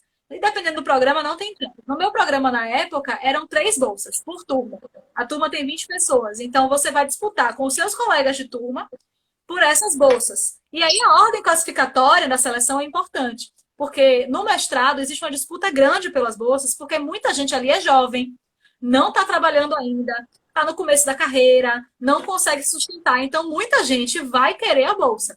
Então, se você for aprovado lá no final da lista, infelizmente você não tem muita chance de conseguir a bolsa. Uma outra Vai ter uma experiência seleção também, interna. no meu mestrado, eu tive que abrir mão da bolsa porque eu já trabalhava, era o contrário. Eu não podia ter nenhum vínculo de trabalho e aí era um dos critérios de exclusão da bolsa. E aí isso é importante de você pensar financeiramente como é que você vai se manter, porque no doutorado eu ganhei bolsa, uma bolsa institucional, que era uma bolsa da instituição. Só que essa bolsa eu só consegui depois de 6 meses. Então, nos 6 primeiros meses eu não tinha bolsa de nada. Então, era Os por primeiros conta. meses não tem bolsa, porque você entra na seleção, digamos, né? A seleção geralmente é feita ou no finzinho do ano, ou no comecinho. Então você entrou ali, as aulas começam, digamos, fevereiro. Vai, melhor das hipóteses, as aulas começam em fevereiro. Dali, fevereiro para março, mais ou menos, é quando a agência de fomento quiser. Ela vai lançar o edital. O seu programa não tem nada a fazer, ele está lá esperando, porque ele vai receber essas bolsas, né? Está esperando. Aí, digamos, a FAPESB lança o edital em março. Vai sair os prazos, você vai ter que entregar um monte de documento, o seu programa vai organizar essa seleção interna, né, na turma, e aí, eventualmente, vai ter um pessoal na sua turma que não vai poder concorrer para a bolsa, porque já trabalha, porque não encaixa no requisito, servidor público geralmente não pode competir. Tem uma série de requisitos que o edital da agência de fomento vai sinalizar. Não é o seu orientador, não é Não é você só que vai atrás universidade. sozinho, é a própria instituição que vai dizer, olha, podem concorrer à bolsa as pessoas com esse requisito. Você vai lá e vê se você tem um requisito. Antigamente era muito comum que as bolsas exigissem dedicação exclusiva, como foi o Exatamente. caso de Bom. Hoje em dia, as bolsas da FAPESB, que é a bolsa que eu tive no mestrado e doutorado, ela flexibilizou porque ela entendeu o seguinte: já tem muitos anos que ela não se atualiza o valor, nem pela inflação. Não muda, assim, virtualmente nada. Então, é que eles entenderam. Como o valor está muito defasado, a gente vai permitir que vocês trabalhem, desde que vocês trabalhem uma quantidade de horas limitada, né? Que não seja, assim, 44 horas semanais, e que você trabalhe na área correlacionada. Então, não adianta você estar pesquisando mitocôndria e você trabalhar como secretária executiva. Não tem nada a ver, entendeu? É muito comum essas bolsas, principalmente na área de educação, e é uma coisa que é bem interessante. Tem os programas de formação, né, profissionais, e aí eles fornecem algumas bolsas para profissionais que estejam em programas de mestrado, né? Os programas de formação tem educação, história e por aí vai. E geralmente eles são focados para professores da rede pública ou privada, preferencialmente de rede pública. E quando eles oferecem essas bolsas, eles permitem esse vínculo. Então você tem o vínculo da instituição que você já trabalha, mais o vínculo da bolsa, que não pensem que é uma coisa maravilhosa, assim, né? Não, a gente não funciona não, viu? Não pense Não assim, ah, paga, eu às vezes, nem vou... o material que você está gastando com xerox, com material e livro e tudo mais. Mas Para quem é do então, interior, às vezes não pode. Dependendo da agência, a agência só dá a bolsa se você morar até 100 quilômetros de distância da da universidade. universidade. Você tem que ler o edital. Gente, vida acadêmica é edital. Você tem Só um que ler o pouquinho. edital. E pensando a nível fora do país, assim, eu digo que na Europa você tem, na União Europeia, né, de uma forma geral, você tem o Erasmus, que na verdade é um grupo de financiamento de bolsas né, de instituições de mestrado e doutorado. Tem um programa que é voltado para mestrado, tem um programa que é voltado para doutorado, e tem diversas áreas, inclusive nas áreas de humanas. Geralmente, no Erasmus, você faz. O projeto é o contrário. Na minha época não existia. Você faz o projeto, apresenta, vê qual é a viabilidade do projeto antes de apresentar à universidade, para ver se eles têm interesse, primeiro, de financiar o seu projeto. Mas o que acontece? Às vezes os prazos entre pagamento e início do programa não coincidem. Então você tem que começar o programa muitas vezes ainda sem a bolsa, né, que foi pleiteada e Sem às vezes certeza, né? tem uma Sem certeza. certeza, nem é bolsa. Geralmente no Erasmus, o que acontece? Aí vale a pena você observar os prazos de inscrição. Por exemplo, geralmente eles vão entre setembro e janeiro, né, os prazos de inscrição, e aí você pode pleitear o início do ano seguinte. Né? Você tem até Sim. 6 meses após o início, a solicitação da bolsa e a aprovação para começar um programa de mestrado lá. E aí tem alguns requisitos. Por exemplo, como é um programa de mestrado, um programa de financiamento de mestrados e doutorados para alunos que não são da União Europeia, tem alguns requisitos, obviamente, que você tem que cumprir. Um deles é proficiência em inglês, e aí, assim, isso é mandatório que tem. Conhecimento de uma outra língua, muitas vezes da língua nativa do país que você vai. Então, não adianta falar assim, eu vou para a Holanda e não falar holandês. Algumas instituições exigem que você tenha uma proficiência em inglês, mais conhecimento da língua local. Além disso, você tem que ter, pelo menos, não pode ter morado no país ou na União Europeia nos últimos 15 meses para conseguir essas bolsas. Né? Hoje em dia, assim, eu vejo muito brasileiro sair pensando nesse bolsa de pesquisa, mas muito mais para o doutorado, porque do mestrado, muitas vezes, implica alguns outros requisitos que a gente acaba não pontuando muito bem. Inclusive porque a gente tem que pensar que o projeto da carreira acadêmica ele é realmente um projeto de longo prazo. Por exemplo, para entrar no doutorado, já são 2 línguas que são exigidas. Exatamente. Você não faz a prova de línguas com uma só, você já faz duas. E aí, tudo aquilo que a gente comentou, as provas são diferentes, algumas permitem dicionário, algumas não, algumas são mais fáceis, algumas são mais difíceis. Então, você tem que pensar. E se for, imagine aí, se você for fazer o doutorado agora, você tem 2 línguas, além de português, óbvio, viu? Português, obviamente, não conta. Se for uma universidade que não aceita espanhol, você tem 2 línguas? Você tem condição de fazer uma prova de inglês e uma prova de francês? Uma fluência muito boa, porque assim, só um exemplo, na prova de mestrado aqui do Rio de Janeiro, as respostas, teoricamente, são em português. Então, tem uma flexibilidade, você tem que compreender a língua inglesa. É mais tranquilo. Alguém falou anteriormente, assim, eu tenho medo de perder na prova. Se for prova de língua estrangeira, não se preocupa que não, assim, é bem tranquilo. Agora, na prova do doutorado, isso é bem interessante. A resposta tem que ser na língua que você está fazendo a prova. Então, assim, isso é bem complicado porque às vezes a gente tem aquele hábito de falar, eu sou fluente na língua, e às vezes não é. Eu adoro, sou fluente, não consegue nem conjugar o verbo. Então, por exemplo, você dá de cara numa situação de que eu preciso saber a língua, então eu preciso saber bem francês, por exemplo, se for a sua segunda língua, for francês. Você tem capacidade de escrever um texto, muitas vezes uma mini redação em francês, claro que erros de concordância mínima, eles são relevantes, mas assim, você não pode escrever um texto qualquer coisa. Então, é importante pensar nisso. Sabe por quê, gente? Na verdade, às vezes o pessoal não entende por que precisa de 2 línguas. É porque é comum que durante os programas de mestrado e doutorado, ao longo das matérias, ao longo das pesquisas que você vai fazer na sua vida, é muito comum que você precise ler textos em outras línguas. Nem tudo tem traduzido para português. Sabe, assim, eu nunca estudei espanhol, nunca estudei. Fiz, sei lá, 1 ano no colégio, aquela coisa assim, bem na enrolação. Eu não falo espanhol, não falo. Mas no mestrado e no doutorado, eu li tanto texto em espanhol que eu entendo tranquilamente um texto em espanhol. Se você me largar na rua, em qualquer país que fala espanhol, eu tenho um pouco de dificuldade. Assim, eu consigo sobreviver, mas não é porque eu falo espanhol. É só porque é meio parecido com o português. A gente aponta para as coisas e segura. Mas eu me acostumei a ler em espanhol o suficiente para ler texto científico. Inglês não tem como se acostumar, não é parecido com o português. Alemão, francês, não tem como se acostumar. Dependendo da sua área, do que você vai pesquisar, não tem para onde correr, você vai ter que aprender a língua. Não tem para onde correr. E não é aprender assim, né? Eu fiz 6 meses de curso, né? Você vai ter que aprender a ler para dar conta de um texto científico. Não adianta pensar que tudo você vai jogar no Google Tradutor e vai dar certo, porque não funciona bem. O Google Tradutor é muito interessante para você jogar assim uma palavra, uma expressão só, que aí é muito legal. Ali é uma ferramenta incrível para você saber como é que pronuncia, para você ver as opções de significado. Agora, para texto inteiro, sai um caos. Quem já tentou aí sabe. Se você pegar um texto e tentar botar no Google Tradutor todo, é um caos. Às vezes sai coisa tudo errada ali, você nem entende o que é. Então, tem que pensar nesse projeto, né, a longo prazo, aprender as línguas, para você seguir adiante. Né? Isso é importante. Né? John tá, coitado, ele entra, ele sai, ele dá uma rodada. Hoje o Rio não está estudando muito na internet, não. Peço desculpas aí. Não, tranquilo, tranquilo. Home office é isso, né, gente? Home office é isso. Tá todo mundo vivendo a mesma coisa aí. E aí, deixa eu pensar aqui quais são as outras... tem outras 2 perguntas. Você tem mais alguma aí nessa linha do que a gente está falando agora? Ou passamos... No financiamento, eu acho que basicamente foi essa. Então, assim, eu acho que o planejamento é a primeira coisa. Como eu falei, assim, acho que basicamente é isso. Aí, o que acontece? Outra coisa que me perguntaram aqui, esse sempre tem que apresentar o anteprojeto na seleção. Não. A gente já falou até um pouco disso, né? Eu já vi seleção que não tem. Como, por exemplo, essas de entrada contínua que John explicou direitinho mais cedo. Mas, de qualquer forma, se você não tiver que apresentar na entrada, você vai ter que apresentar em breve. Assim, nos primeiros meses. Em algum momento você vai ter que apresentar. Uma coisa Não que é é obrigado. interessante, João até deu o exemplo dele, né? Que ele entrou com um projeto e fez outra pesquisa, que ajustou com o orientador. Então, não é obrigado, literalmente, o mesmo projeto que você desenvolva. Mas é um tiro no pé você trocar de na verdade, assim, eu falei que eu mudei o projeto, mas só para vocês entenderem. O meu projeto inicial em neurociências eu ia trabalhar com DAO.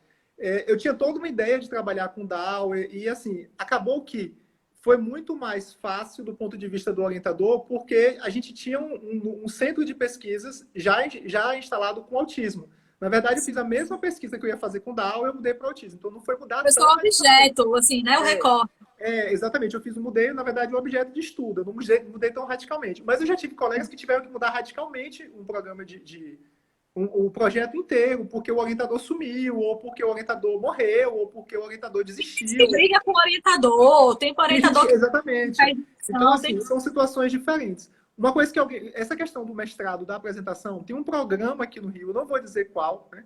Mas assim, que eu acho ele um pouco diferente, no sentido que funciona da seguinte forma: é um programa de doutorado, a Erika sabe desse programa, eu já falei, a gente já conversou algumas vezes sobre ele. É um programa de doutorado que ele é um programa de acesso direto no doutorado, né, nas áreas de ciências da saúde. Só que o projeto ele é confeccionado pelo orientador, que indica o projeto do orientando. Deu para entender?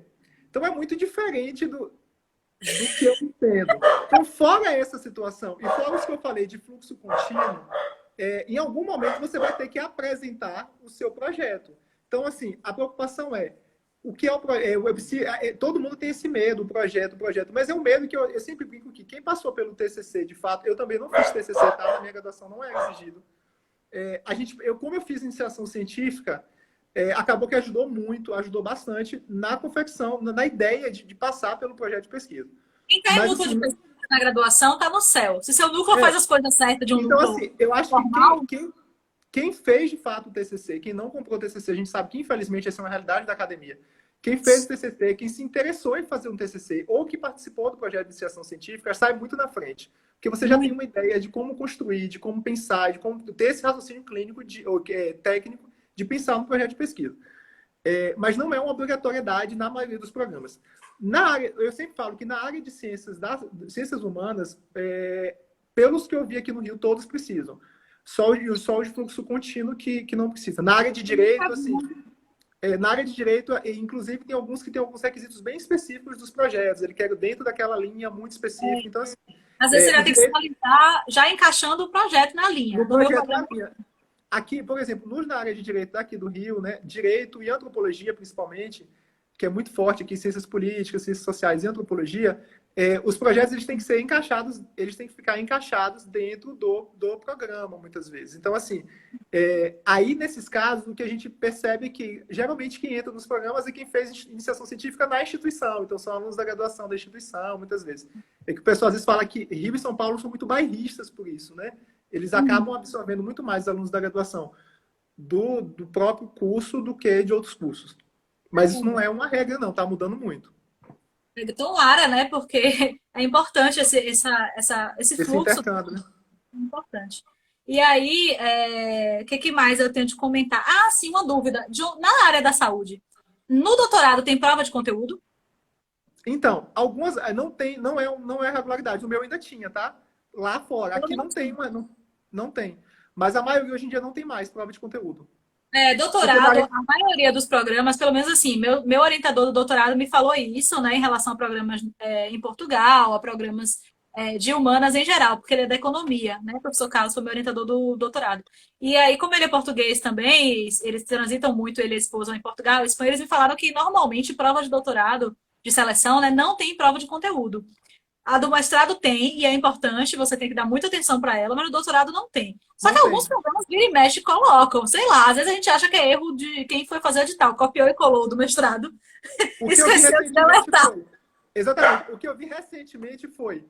a prova de conteúdo, na verdade, era tinha no edital de prova de conteúdo, era um Ctrl+C, Ctrl+V da prova de mestrado, e aí efetivamente não teve uma prova de conteúdo. Na entrevista foi cobrado esse conhecimento. Então Isso pode cair nessa pegadinha. tava tentando lembrar. A entrevista do mestrado é diferente da entrevista do doutorado, gente. É diferente. Porque no mestrado, eles basicamente é aquilo que a gente falou mais cedo. quer saber se você tem tempo, blá blá blá. Só que no doutorado, geralmente, pelo menos todos os programas que eu já vi, não é só a entrevista, tem a entrevista e a defesa de memorial. Memorial é o quê? Memorial é o seu currículo acadêmico Eu penso, alinhavado entre si com a sua base teórica. Você vai escrever um texto. Aliás, eu acho que isso é mais difícil do que fazer o anteprojeto. Porque o anteprojeto você já fez algumas vezes. Você fez na graduação, você fez no mestrado. Se você fez iniciação científica, você já tem essa experiência. O problema é memorial, porque você nunca fez um memorial na sua vida. Eu acho que é o pior, assim, para mim. Foi o que mais me deixou nervosa, foi fazer o memorial. Então, você não só dizer, olha, eu fiz esse e aquele curso, minha formação é essa e aquela outra, eu tenho essas publicações, ponto. Se fosse isso, era só pedir para o seu currículo. O seu currículo eles já pedem. Eles querem que você faça uma conexão para explicar aquele currículo e ali você incluir a sua base teórica, esclarecer como é que você foi sendo, formado e como é que você absorveu as bases teóricas. Esse memorial, às vezes, o edital te dá um modelo e às vezes não. Certo? Então, fiquem atentos, quem está aí pensando em fazer seleção para o doutorado, se prepare para você escrever o memorial e defender o memorial. O que é defender o memorial? Você vai sentar lá e eles vão fazer na entrevista perguntas da sua vida, igual no mestrado. Só que agora eles também vão perguntar coisas, né? Tipo, da sua base teórica que você colocou ali. Não é pergunta tipo prova oral, não. Mas eles vão querer entender melhor como é que essa construção... Uma coisa que eu falei no início, assim, eu fiz esse memorial, entre aspas, que na época eu não conhecia como memorial, na minha inscrição do projeto do programa de doutorado. Então, assim, como eu falei lá no início, eles meio que exigiram que qual era a conexão que eu tinha com aquele tipo de pesquisa, o que eu produzi, o que se alinhava com isso.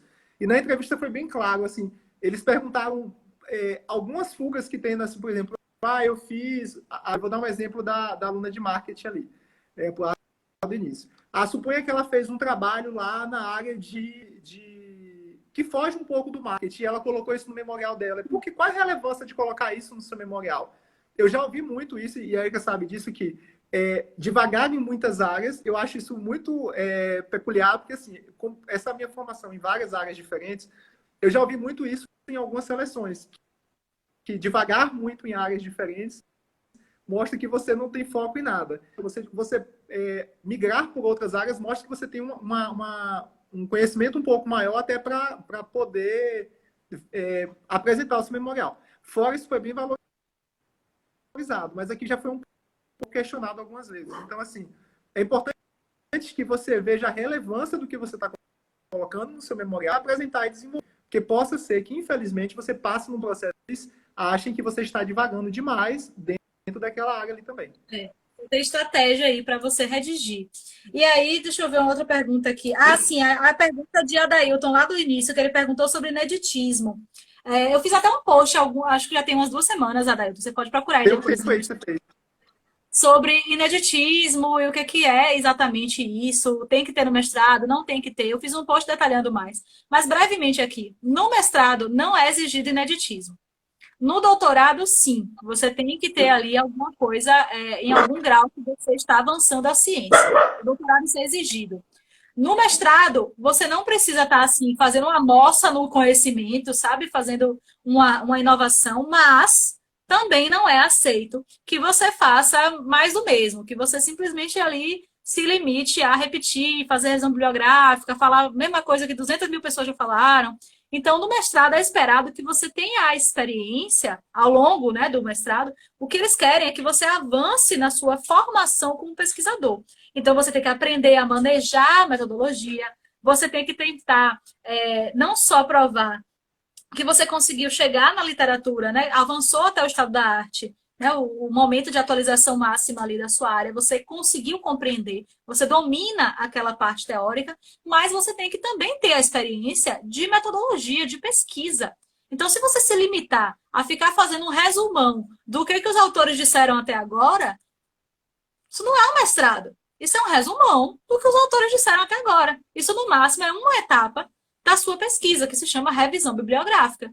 E mesmo assim, não tem que ser feito, não pode ser feito de qualquer forma. Dizer assim, eu vou pegar qualquer autor aqui que eu vi pela frente, os que eu tiver em casa, os que eu conseguir pegar na biblioteca, os que eu conseguir baixar o PDF, eu vou ler esse, está ótimo. Não está ótimo. Isso não é metodologia de revisão bibliográfica.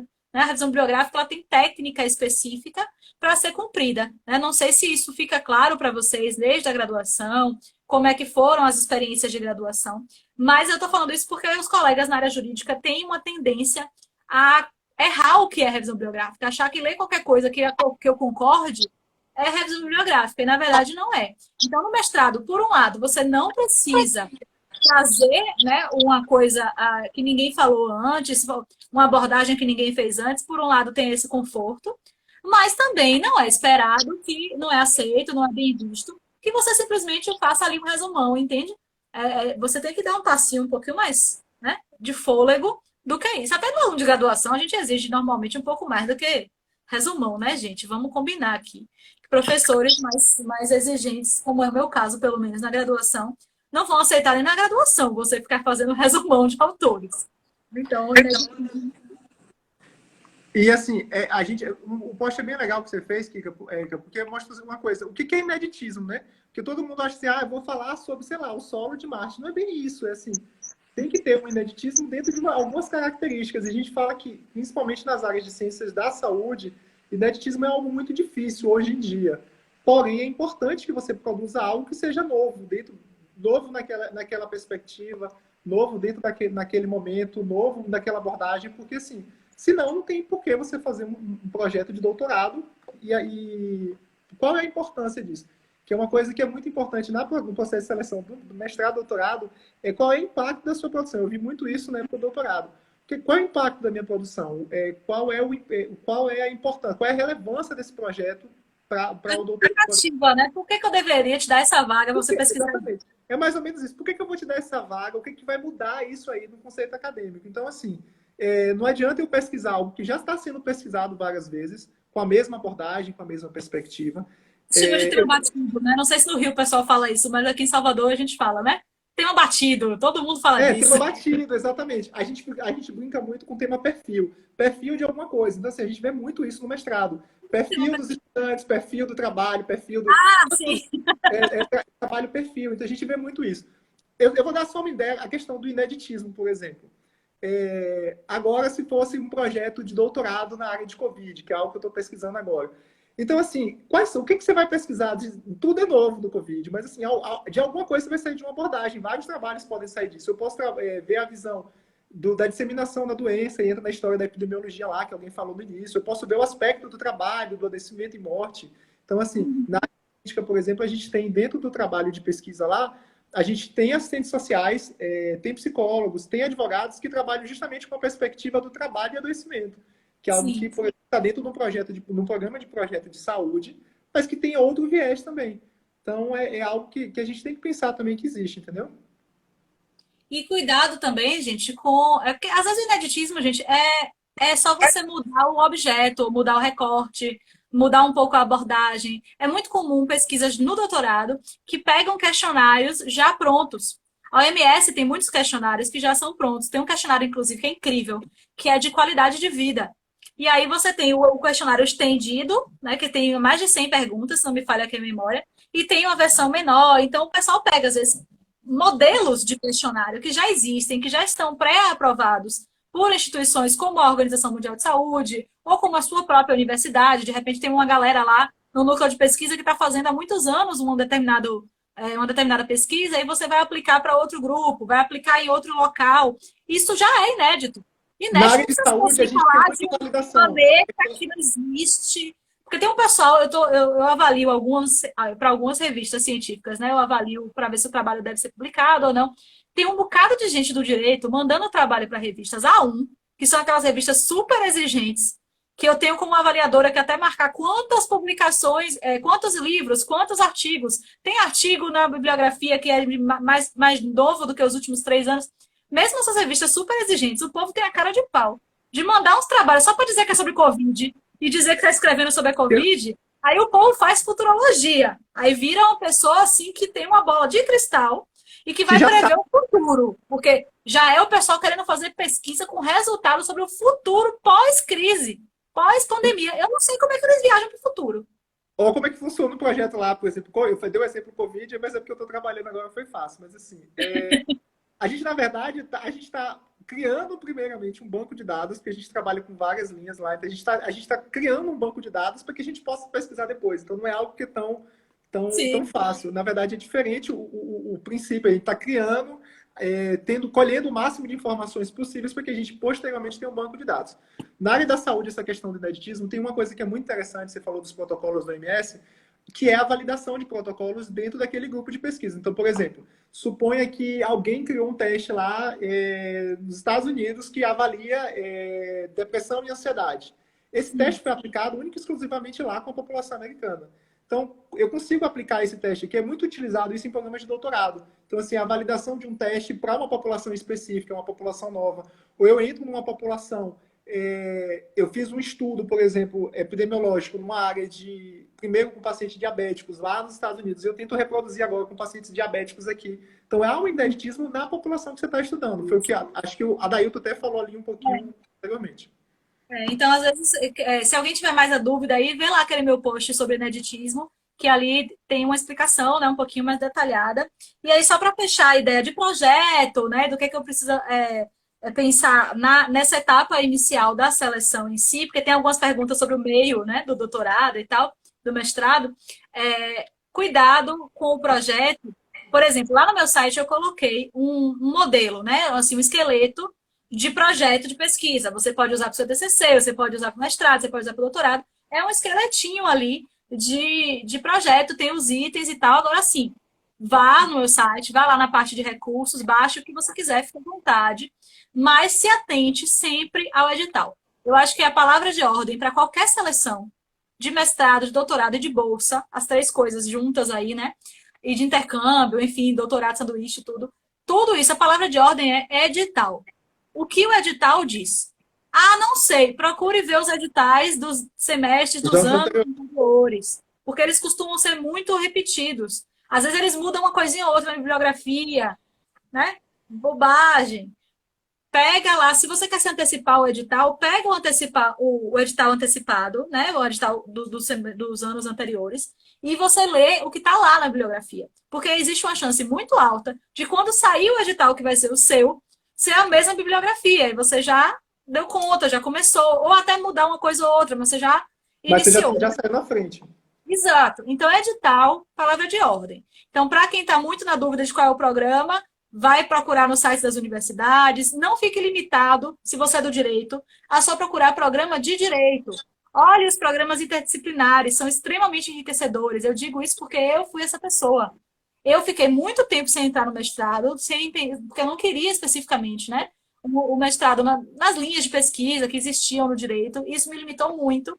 Quando eu me abri para procurar outros programas, de imediato, assim, tudo deu certo. Eu aprendi muitíssimo, a parte fundamental da minha formação como professora, como pesquisadora, é justamente ter essa abertura interdisciplinar. O mundo como um todo. Então, procure os editais, que não só seja assim da sua área exata. Dá uma olhadinha para o lado. Às vezes tem edital. Aqui vocês vão achar que eu estou exagerando, mas eu não estou, não. Pode entrar nos sites das universidades e você vai ver.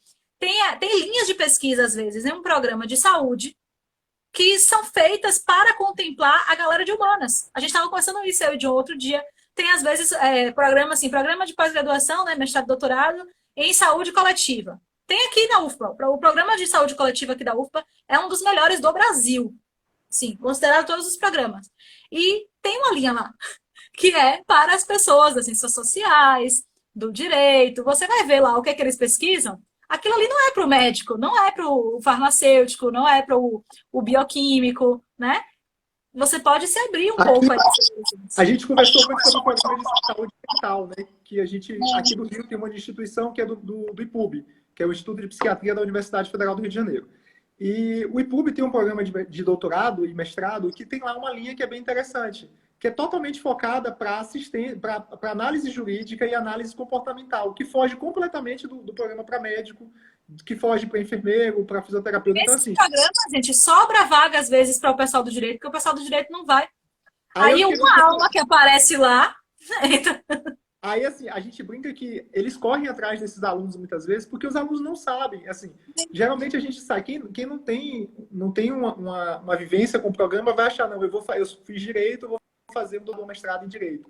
Eu fiz medicina, eu vou fazer um doutorado dentro de uma área médica. Então, assim, acaba perdendo a oportunidade de ter um programa multidisciplinar justamente que tem vaga, muitas vezes, que sobra vaga para sua área específica. E outra, assim, eu sou do direito, o John também, então a gente pode falar. A nossa área está passando vergonha há algumas décadas, em termos científicos. Então, a possibilidade de você ter uma formação científica mais profunda, né, mais densa, com mais conteúdo, sendo orientado num programa interdisciplinar por um professor que seja, por exemplo, sociólogo, que seja de outra área, né, e que tenha uma solidez ali naquela área, uma pujança científica maior, é provável que você aprenda muito mais. E eu digo isso por experiência própria também, porque eu fui orientada por um sociólogo e por um economista.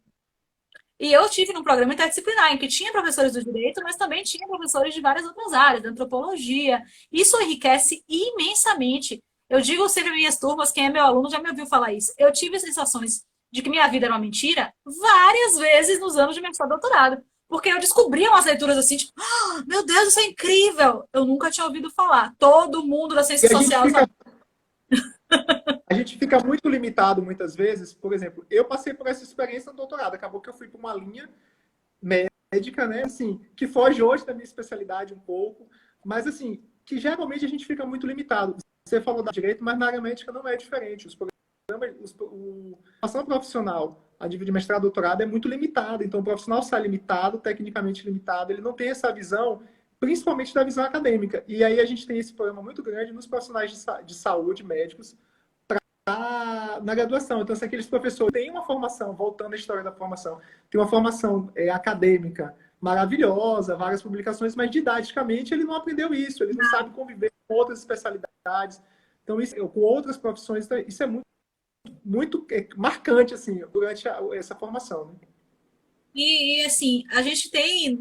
Eu já tive essa experiência com colegas, que inclusive já doutores, né? Que já têm bastante experiência, que são doutores há muito tempo. Né? Eu, né? Então tem pouco tempo. Eu já tive conversas com colegas que são do direito, que fizeram a formação toda na caixinha que a gente fala assim, né? Dentro da sua área. Tudo no direito, que são muito competentes na sua área, que têm um grande conhecimento na sua área, mas metodologicamente não sabem nada. Não tiveram uma boa formação. Por quê? Infelizmente, a gente tem uma história das últimas décadas dos cursos de direito terem virado praticamente cursinhos para OAB, cursinhos para concurseiro. E aí se perdeu muito em profundidade teórica, se perdeu muito em qualidade científica, e o direito muitas vezes vira alvo de chacota das outras áreas sociais, das outras áreas de humanas. E eu, infelizmente, tenho que dizer que a chacota, em muitos casos, é devida. Porque o direito muitas vezes está limitado ali a fazer plágio, autoplágio, Que é muito comum, resumo né? de textos, péssimas aplicações metodológicas, um festival de profecia autocumprida. Então, a gente tem essa dificuldade. Para a gente que é do direito, romper com essa estrutura que vem de décadas é difícil. E essa ajuda dos profissionais, dos colegas das outras áreas, gente, é fundamental. Eu não tinha dimensão da minha ignorância. Eu ainda sou muito ignorante, né? Claro, eu tenho minha vida toda aí para aprender muitíssimo. Mas eu tive uns tapas na cara, assim, de meu Deus do céu, como é que eu não sabia isso? Como é que eu nunca ouvi falar desse autor? Como é que eu nunca ouvi essa expressão? Então, tome muito cuidado, porque essa limitação, às vezes, ela é muito deletéria para a sua formação. E tem gente que pensa assim, eu tenho que fazer o meu mestrado e doutorado em Direito, porque senão, quando tiver concurso para professor de Direito da universidade pública, seja UFPA, seja qualquer outra, se eu não tiver a formação em Direito, eu não vou poder concorrer. Não é verdade, viu? Às vezes, o edital até tem essa característica bem anacrônica, eu diria, de querer que você seja assim, professor, né, formado em Direito, mestre em processo civil, doutor em processo civil. Às vezes até tem. Mas a grande maioria, e aí sendo bem redundante, porque é grande mesmo, dos editais de seleção de professores e de pesquisadores, sempre tem, a maioria, né, tem assim, mestre e Áreas doutor afins. E em áreas áreas afins. afins. Então, se você tem mestrado, doutorado interdisciplinar, você está nas áreas afins. E você, é óbvio que se você fez toda a sua carreira com aquele determinado recorte, por exemplo, a minha formação toda é virando para direitos humanos, né, para direito internacional, para discussão de Estado e tal. Então é óbvio que eu nunca vou me candidatar para uma seleção de professor da UFBA de processo civil, porque não é a minha. Então meu currículo não tem que estar alinhado com o processo civil e tudo bem. Na hora que abrir uma vaga para professor de direitos humanos, aí é a minha. Aí meu currículo está todo justificado. Então pensem assim que quando for procurar o programa, pode abrir o leque, sem medo de ser feliz. Abre o leque, vai olhar o que, é que existe. Às vezes vocês pensam, muito aluno meu, eu já falei isso, que eles me falam assim, poxa, mas só tem mestrado de Direito aqui na UFBA e na UXAL agora, né? Que abriu há pouco tempo o da UXAL, né? Acho que eu não esqueci de nenhum outro, não. Se eu tiver esquecido, vocês comentam aí. Aí o pessoal fica, poxa, mas só tem esses e tal, é aí, é complicado, é muito concorrido. Não só tem esses, tem um monte. Tem linhas incríveis de programas na UFBA, por exemplo, tem na UNEB também. Aliás, um dos melhores programas de pós-graduação que tem aqui na Bahia é o de educação da UNEB. Você pode estar perdendo grandes oportunidades em você ficar tão limitado assim, só querendo direito, direito, direito, direito. Direito é bacana, mas talvez outras coisas também sejam. Para quem já tem uma dupla formação, a gente tem alguns colegas entrando, o professor Bira, que é meu aluno de direito, mas também já tem outra formação. Para quem tem outra formação, aí é que é a sopa do mel, como diz minha avó. Nunca entendi por que sopa no mel a propósito, mas você entendeu a ideia? Eu nunca entendi qual é a lógica de botar sopa no mel, assim, né? Um amigo comentou aí, Érica, nos posts, assim, ele é uma formação bem interessante. Ele fez o mestrado dele, a formação dele é em veterinária, ele fez um programa multiprofissional em saúde, assim, falando da excelência dos programas. Então, assim, se ele ficasse muito limitado em buscar, eu vou fazer um programa na área de veterinária, não que não fosse bom, mas ele passa por uma experiência completamente diferente. Isso não quer dizer que isso não seja aproveitado nem na formação dele posteriormente. Exato. E a tendência, gente, hoje, assim, eu digo a tendência ampla, tá? A tendência da educação no mundo é a valorização de formações interdisciplinares. A gente já superou aquela coisa muito positivista, né, de cada um na sua caixinha. Hoje a tendência é a gente reconhecer que somos mais fortes juntos. Então, eu tenho muito a aprender com o antropólogo também vai aprender comigo, todo mundo vai aprender com o historiador. Então, a gente tem que se abraçar, né, também nesse sentido. E é isso, a Daí está falando, a gente sai da graduação com uma visão muito dogmatizada. Então, até para desconstruir isso, ou para reconstruir de uma maneira mais crítica, é interessante você se abrir a outras leituras. Tem aluno que tem uma resistência muito grande, principalmente em fim de curso, a textos que sejam de outras áreas, porque parece que ele vai viver numa bolha ali do direito, em que só vai ler Código de Processo, só vai ler a Constituição. Não é verdade. Você não vai. A lei pura e simples não responde à realidade social, né? Eu acho que a Veja gente que tem que João tá aí com 10, assim, 10 graduações diferentes para poder falar. E além disso, assim, uma coisa que é bem interessante é a questão do direito, da medicina. A gente tem muito aquela questão do elitismo da profissão, entendeu? E aí o que acontece? Eu acho que você migrar por outras áreas, você tem um aprendizado muito grande, tanto como pessoa, é a questão de formação mesmo. Você se torna. Você é um ser humano, você ganha muito. Ixi, o John tá travando, coitado, que tá.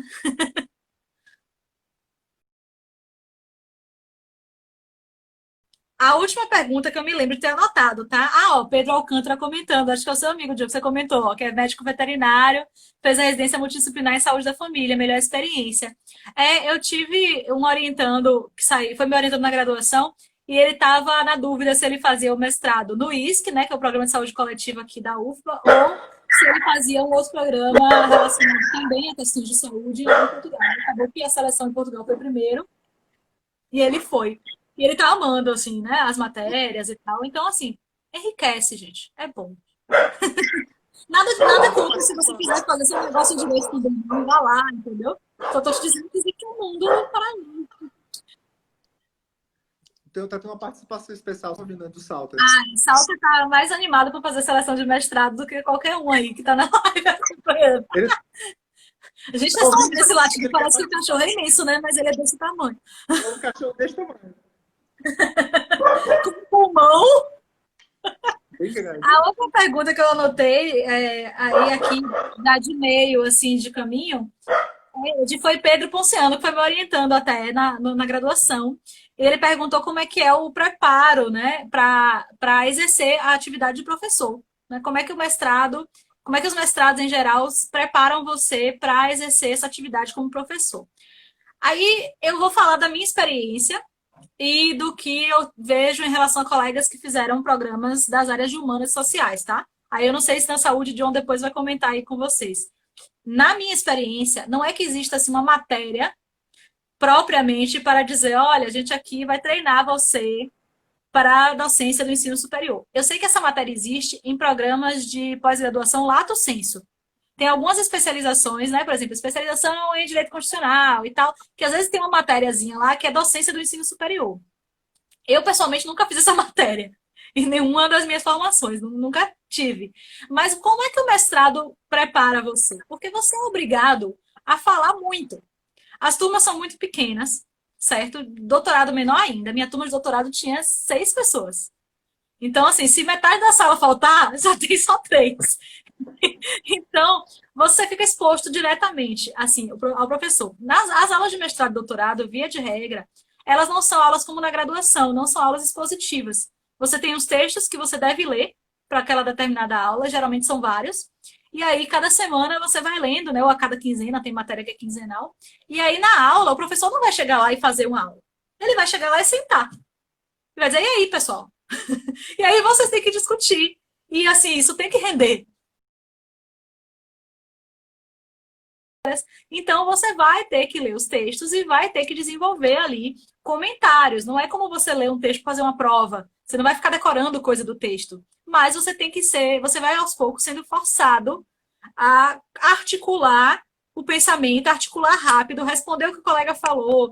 Tem seminário que você é obrigado a apresentar, né? Toda matéria tem algum momento que você tem que apresentar alguma coisa, você tem que apresentar a sua pesquisa, você tem que apresentar o texto, você tem que apresentar o não sei o quê. Toda hora você tem que apresentar coisa. Então, você que tem medo de falar em público, vai perdendo aos poucos esse medo. Por outro lado, você é obrigado a publicar também. Isso é cobrado de você que você publique. Alguns programas cobram mais, alguns cobram menos. Geralmente, professores, orientadores, né, que são coordenadores, eles te cobram muito, porque é na pele dele que vem a cobrança depois. Né? Então, dependendo de com quem você interage, você vai ouvir muito a cobrança da publicação. E uma maneira de você publicar é você apresentar trabalho em congressos, né, em eventos, seminários, submeter esses trabalhos, né, para serem aprovados. E aí você vai, pouco a pouco, se acostumando a essa estrutura. Com isso, você aprende a lidar com o tempo de fala, começa a ficar uma coisa meio automática, você vai falando, você sabe mais ou menos quanto tempo tem que você está falando. Isso não é algo que é. Você não nasce com isso. Você treina isso. Né? Então você sabe que naquela primeira vez que te deram 20 minutos e você falou por 50, você ganhou o ódio da sua turma. Você ganhou o ódio do seu professor. Então você vai tentar da próxima vez não repetir essa gafe. E aí você vai se acostumando ali com o tempo, como é que você organiza o slide. Tem professor que é bacana, que vai te dizer, olha, você pode até não ter muito domínio com tecnologia, mas chama seu filho, sei lá, pede ajuda, porque seu slide está horrível. Não dá para ler nada. Esse é professor bacana, tá? Porque pelo menos ele te avisou. Se ele não te avisa, os seus colegas estão rindo da sua cara no grupo de WhatsApp enquanto você está falando. Isso é verdade, isso acontece. Você Ué, na então, sala de graduação faz isso? nas áreas de saúde, assim, eu passei isso no mestrado. E aí volta aquela história do orientador, muitas vezes, te explorar um pouquinho. Eu tive que dar aula na graduação. Ele era professor. É uma Sim. experiência muito engraçada. A gente sai da graduação, a gente não sabe fazer slide. Isso não é bem uma aula assim que você tenha em nenhum lugar, né? Ai, meu Deus, ele caiu. Mas a gente é obrigado, né, na prática, a apresentar, e acho que o pessoal também está comentando que você apresentando os seminários, você vai na prática ali desenvolvendo, né, a sua articulação, você vai se acostumando com a forma de expor as ideias, tem orientadores Foi. que te avisam. Travou um pouquinho. Ah, voltou. João, fale aí para ver se a gente está te ouvindo. Voltei. Tá me ouvindo agora? Agora sim, estou te ouvindo. Então, ó, só correção, o Pedro corrigiu. Na verdade, ele fez a residência. Ele fez a residência em. Fez a disciplina de docência no superior. Para quem não entende, na área de saúde a gente tem. Na área de direito agora tem também a residência aqui no Rio, né? Pelo menos tem residência que é um, um programa de especialização, né, lato sensu, só que é ampliado. Então, a carga horária, 75% dela é teórica e 25%, ou ao contrário, 75% dela é prática e 25% teórica. Né? É muito comum na área de saúde, médico, principalmente na área de medicina, mas tem enfermagem, fisioterapia e tem recentemente no dia também. E aí, mas voltando lá, então assim, eu acho que a gente aprende, como o Érica falou, a gente aprende fazendo slide, a gente aprende publicando, a gente aprende nas discussões de aula, que as aulas não é um professor que está te dando aula, são discussões de temas dentro do programa. E assim, eu era muito tímido para falar em público, né? Eu era o mais novo do meu programa de mestrado, e assim, Eu não era a mais nova, eu era a segunda mais nova. No eu doutorado tinha eu era muita disparado a mais nova, disparado, disparado. eu tinha muita vergonha de falar. Então, assim, na graduação eu passei isso tranquilamente, mas no mestrado eu travava muito. Então, assim, isso me ensinou como dar aula também. Então, isso foi importante, essa ideia de um planejamento de aula, porque às vezes isso é importante, né? Para quem vai pensar na carreira acadêmica futuramente. Inclusive, Mas é algo que você... quem foi meu aluno aí, vocês sabem que eu uso um plano de aula super detalhado, que eu entrego no primeiro dia de aula o plano do semestre inteiro, com as datas, com as atividades. Isso eu aprendi no mestrado, porque na minha graduação, infelizmente, nenhum professor usou daquele jeito. E eu sou uma pessoa extremamente ansiosa, eu sou uma pessoa que raciocina em cima de listas, então ter um plano todo detalhado, semana a semana, com o que, que eu tenho que ler, o que, que eu tenho que fazer, qual é o prazo, para mim é maravilhoso, porque isso me dá uma calma. Eu não tenho que ficar adivinhando o que, é que o professor vai fazer, o que é que vem na próxima semana, se eu faltar, quem é que vai me dar um caderno para eu tirar uma cópia. Eu ficava desesperada na faculdade. Eu acho que se eu faltei, assim, no total da minha graduação inteira, se eu tiver faltado 20 dias, eu faltei muito, porque eu ficava desesperada. Eu ia para aula com febre, porque eu ficava com medo do que eu ia perder de não ter nenhuma alma fazendo um bom caderno, porque meu caderno era o melhor caderno. Eu sou uma pessoa neurótica de anotar assim, o espirro do professor. Então, se eu não ia para aula, eu pensava, mas aí eu não fui para aula. Não tenho caderno. Então, eu ficava assim. Eu aprendi a fazer plano de aula no mestrado, porque no meu programa os professores todos faziam um plano de semestre. Às vezes ajusta, né? No mestrado, como eu E falei, ajuda isso bastante. isso ajuda muito. E meus alunos amam eu ter o plano todo organizado e tal. Então, ajuda, assim. Tem também uma outra experiência que eu acho que é muito interessante, mas que nem todo programa tem, que é de tirocínio. Não sei vocês que são da área da saúde como é que funciona, mas a gente está em alguns programas, né? Geralmente tem o tirocínio, que é como se fosse uma matéria que você se matricula, mas aí, por exemplo, se eu fosse professora de mestrado e doutorado, né? Eu tenho várias turmas de graduação. Eu poderia pegar meus orientandos, né? O pessoal que se inscrevesse para o tirocínio comigo, e aí nas minhas matérias de direito constitucional, de direitos humanos, etc., eu podia levar os meus tirocinantes. É como se fosse o meu estagiário, né? Não, não tem monitoria, todo mundo conhece monitoria, né? Que é o aluno da graduação, que é o monitor da sala. Mas o tirocinante, ele é um aluno ou do mestrado ou do doutorado, que ele não tem experiência ainda como professor de graduação. E ele quer fazer o tirocínio como se fosse uma espécie de estágio. Então, ele vai acompanhar, ele vai ser a sombra do professor oficial da turma, que é o professor doutor, né, que é o orientador e tal. E esse professor vai dar aula normalmente e vira e mexe, ele vai dar alguma função para o tirocinante. Então, ele pode pedir para o tirocinante dar uma aula, ele pode pedir para o tirocinante para conduzir uma discussão de texto, pode pedir ao tirocinante para ajudar na correção das tarefas. Então, tudo isso são formas de você aprender a ser professor e que o mestrado e o doutorado contribuem. A nossa live vai cair em alguns segundos, mas eu acho que deu para a gente cobrir muitos assuntos. Então, eu vou aproveitar e agradecer muitíssimo a John. E Eu a que agradeço, peço desculpas pelas quedas, indas e vindas, mas assim, nada, prometo que na próxima a gente faz uma qualidade melhor. acontece. Gente, muito obrigada. Quem tiver mais perguntas, manda para mim que eu respondo.